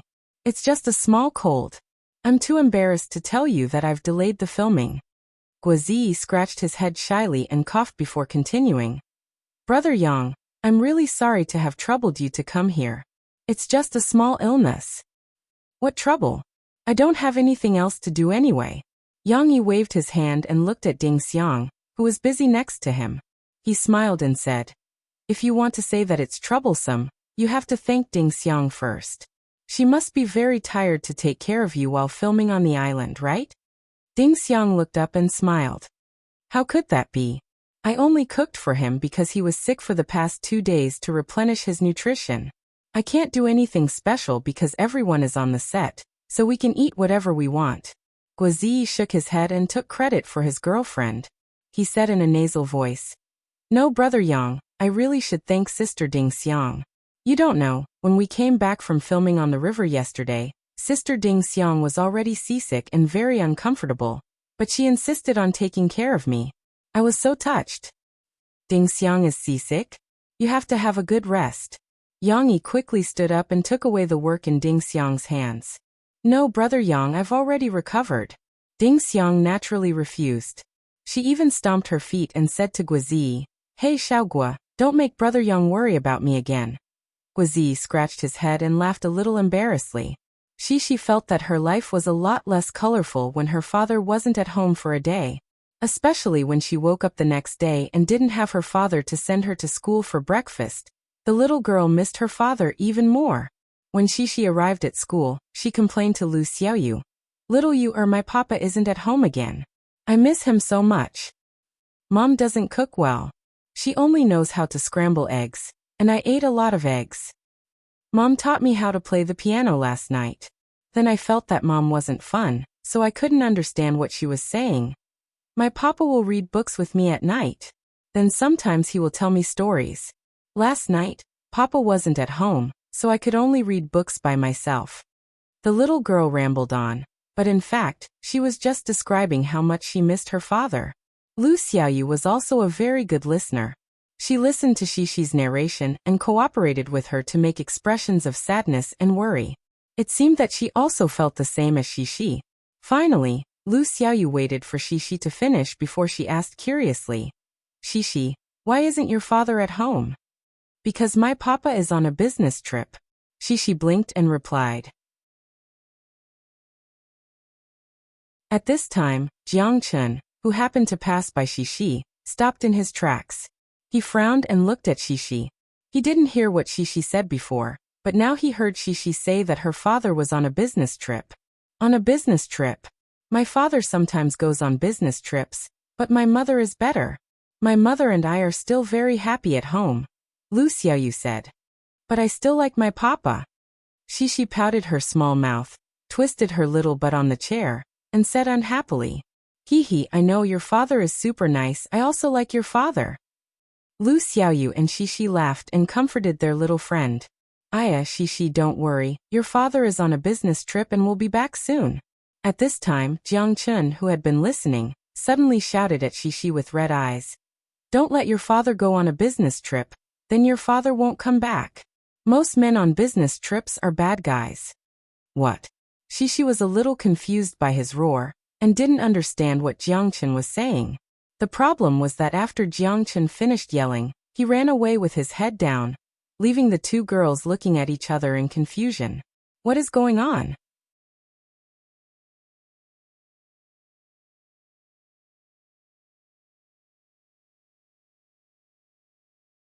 Chapter 12:24. Because he was usually too naughty, Xixi didn't like to play with him. Therefore, although Xixi was inexplicably yelled at by him, and Xixi didn't hear what he said clearly and he ran away, it only made the little girl confused for a while. Xixi quickly put this matter to the back of her mind, and didn't ask for his opinion. When school ended in the evening, Xixi was pleasantly surprised to find that her father, who didn't come back last night, came to pick her up. The little girl was ecstatic and didn't remember the small incident in the morning. After Yang Yi returned from Jinling, it didn't take long for him to finally wait for Huijia Primary School's parent opening day. This was the big day that Yang Yi and Murphy had been looking forward to for a long time. Not to mention Xixi's performance, just visiting the child's school, accompanying the child in a teaching demonstration class, and seeing the child's life in school. These were enough to make these parents feel satisfied. Murphy was even more excited than Yang Yi. Today, she woke up early and frowned in front of the closet. She took out a stack of clothes and gestured in front of her as she muttered. What kind of clothes do you think I should wear? Something sporty? Or something more fashionable? Isn't there a PE class? Should I wear sneakers? Do you think a parent, especially a female parent, will be allowed to run in PE class? Yang Yi didn't know whether to laugh or cry. Just wear something normal. Don't be too extravagant. It's not good in front of the child. How do you know there isn't such a program? Maybe the teacher will say, since so many parents are here today, let's have a parent-child competition. Murphy still spoke with a rough voice and imitated the PE teacher in her impression. Then she recovered her voice. So since I have to wear normal clothes, I'll wear sneakers. This way, I can deal with different situations. Murphy didn't just dress up for herself, she also dressed up for Yang Yi. After a while, two people with matching styles appeared in the mirror.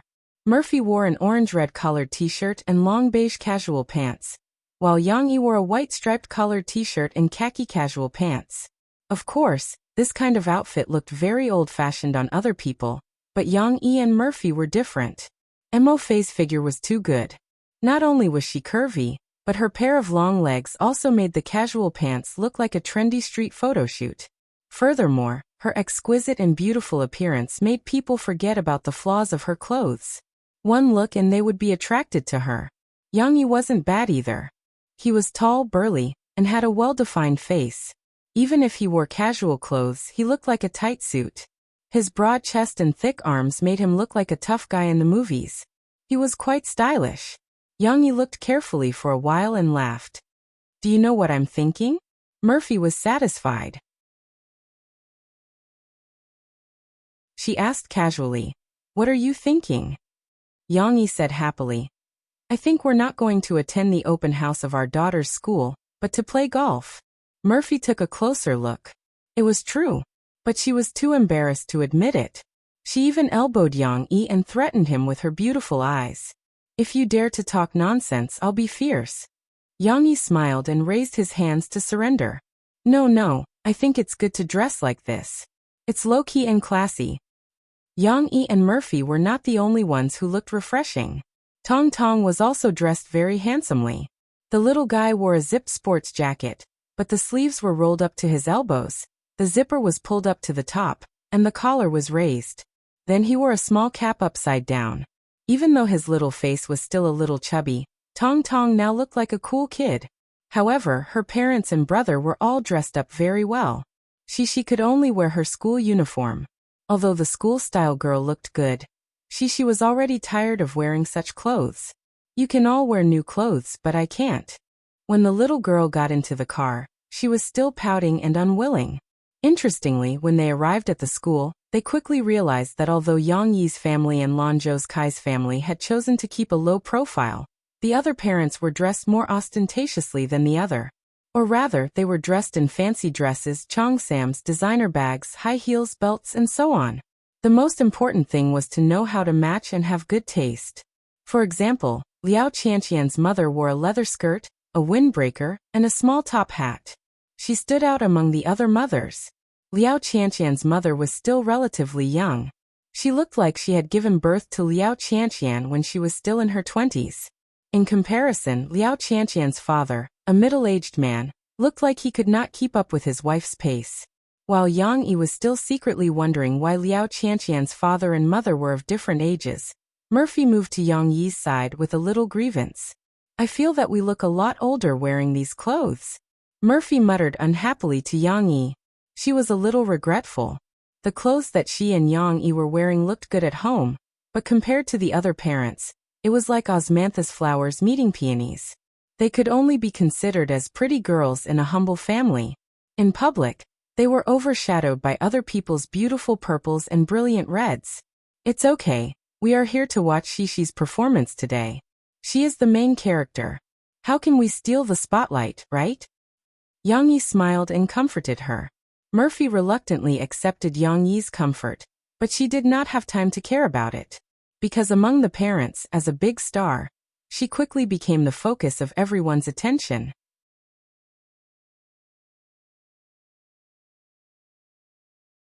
It could be said that if the parents were not a little embarrassed because their children were in front of them, they would have come over to greet Murphy happily. Perhaps Murphy would not be able to handle so many requests for autographs and photos today. When Shishi and the others were in the morning class, the school's teachers brought the parents to visit the various buildings in the school, the cultural promenade, the honor garden, etc. They even visited the school cafeteria where they were supposed to eat lunch with the children. Yang Yi and Murphy even visited it. Tong Tong was the most excited because he finally came to the legendary sister's school, which was also the strange place where his sister would disappear in broad daylight every day. Moreover, unlike the last time when he could only look from outside, this time, Tong Tong could enter. This was what Tong Tong had been looking forward to, so the little guy refused to be carried by his parents. His little butt shook as he walked forward. If it was not for his father holding him, he would have rushed to the front. This is the place where Big Sister has her lunch. Later, we will also have lunch here with Big Sister. Yang Yi helped little Momo to relay the teacher's words. Little Momo frowned as he held his father's hand and looked around. He even turned back to look, but he was standing in the middle of a group of adults, and his vision was limited. He didn't want his father to hold him, so after looking around for a while, he used his two small hands to tug at his father's large hand to attract his attention. "Where is sister?" Tong Tong asked with a puzzled pout. "Soon. We will go to class with sister later." Yang Yi smiled and patted the little guy's head to comfort him.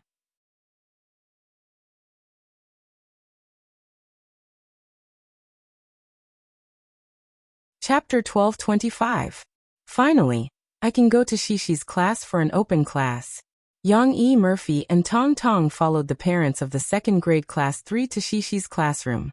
The class had not started yet, but other than those who were in a hurry to use the restroom, the children still had to sit in their own chairs obediently.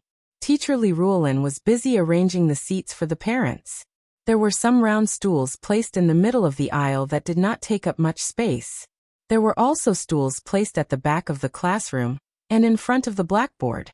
As the parents sat down one after another, it was somewhat inconvenient for them to enter and leave. "Where's my sister?" After Tong Tong entered the classroom, he was still looking left and right. He even stood on his tiptoes to look for her. However, he was still too small and short. He could not see his sister over the high tables and tall adults.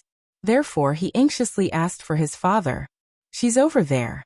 Yang Yi considered that the classroom was rather crowded, so he simply picked up the little boy and pointed in Shishi's direction with a smile. Tong Tong looked over. The first thing he saw was his sister, Shishi, happily waving at him. Of course, Shishi was also a little shy, because there were too many parents of other students present today. She did not dare to shout loudly, and could only wave her hands. "Sister." Little Swan and I immediately beamed with joy in his father's arms. He even shook his little fist excitedly. After seeing his sister, Tong Tong's eyes were no longer on anyone else. He obediently stayed in his father's arms and stared straight at his sister. He anxiously thought to himself, "Why is Daddy walking so slowly? Hurry up and go to sister." At this moment, a loud and clear voice suddenly rang out from the side. "Hua Hua." Before the little boy could notice, Yang Yi reminded him with a smile. "Hua Hua, look, Sister Xiner is calling you." Tong Tong reluctantly turned his head. When he saw Lan Xian, he was surprised again. He pointed at Lan Xian and asked, "Where's Sister Xiner?" Yang Yi and Lan Hao Kai behind him all laughed. He rubbed the little fellow's head and said, "You forgot that your Sister Xiner is also your sister's classmate." Tong Tong really didn't have this concept. Later, when he went to his sister's side, he saw another familiar face, Sister Fishy. The little guy was surprised again. Putting aside the Tong Tong for now, Li Ruolin said to the parents, "Everyone, please sit down next to your child first. If you don't have enough space, there are still many seats behind." Yang Yi looked around. Although Shishi's seat was at the back, the aisle was still a little crowded. Lan Hao Kai had already consciously sat at the back of the classroom, leaving Wu Jingjing to accompany Lan Xian. "You and Hua Hua sit here. I'll go to the back," Yang Yi said to Murphy with a smile.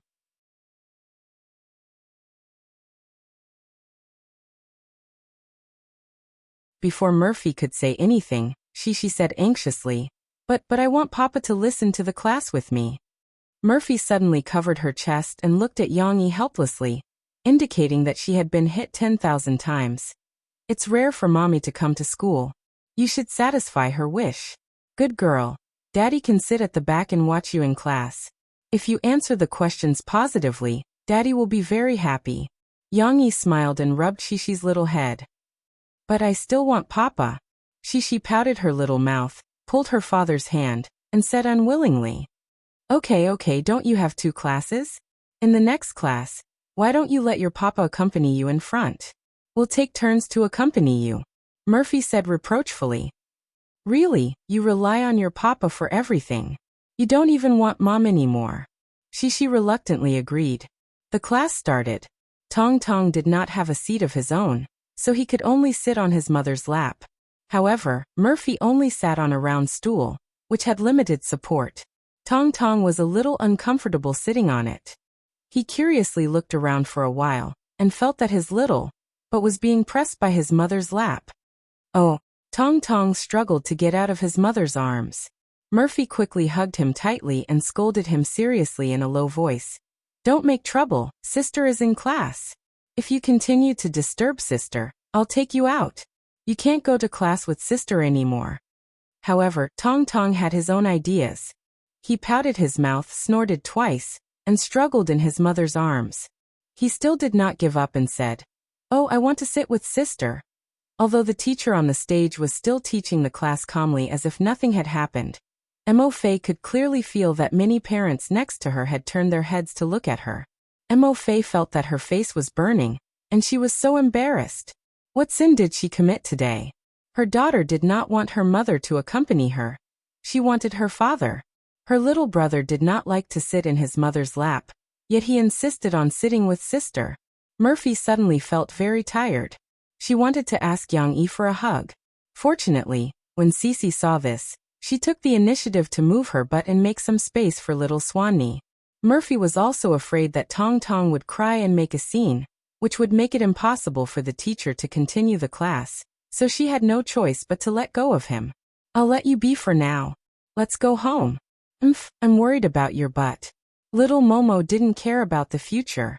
Now that he could finally sit beside his sister in satisfaction, a smile appeared on his little face. In order to make room for Tong Tong, Shishi only sat with half of her butt on the chair. After glancing at her little brother, she did not care about Tong Tong anymore. She quickly placed her hands on the desk and listened attentively. Little Momo stood at the side and glanced at his sister. He imitated her and placed his hands on the desk. He straightened his back and peeked his little head out. He didn't know what he was looking at, but he was imitating his sister. He was doing it quite happily, with a bright smile on his little mouth. Did all the children prepare for our lesson? I would like to invite a child to read our new question. Who is willing to give it a try? Li Ruolin asked from the podium. This was the first time Li Ruolin had asked a question in class. So many children were nervous. In the entire classroom, only Chao Ruolin and Shishi raised their hands. Li Ruolin split the question into two parts, and asked them to read one part each. Chao Ruolin started first. Shishi waited until she finished reading before she stood up from her seat. Since Tong Tong was sitting on the chair, Shishi could not push her chair back. She leaned sideways and stood up between her and Lu Xiaoyu. Yup, it was a little uncomfortable to sit with Tong Tong. After Shishi stood up, she could not help but reach behind her to scratch her butt. Then she hurriedly picked up her textbook and read aloud. Drink goose gourd, Weden Sheng, eat lotus root ugliness. The young lady read every word with perfect articulation and tried hard to form the shape of her mouth. Tong Tong did not understand what his sister was doing. Why did she stand up? Why did she say such strange things in front of so many people? However, Tong Tong could not help but turn his head and look at his sister in shock. After a while, the confusion in his eyes disappeared and was replaced by deep admiration. Wow, my sister is amazing. Of course, even if you asked Tong Tong how his sister was amazing, he would not be able to figure it out. Anyway, his sister was amazing. You're tuning in to the Earbook Haven YouTube channel. Don't forget to subscribe and join us on this journey to catch the most captivating stories.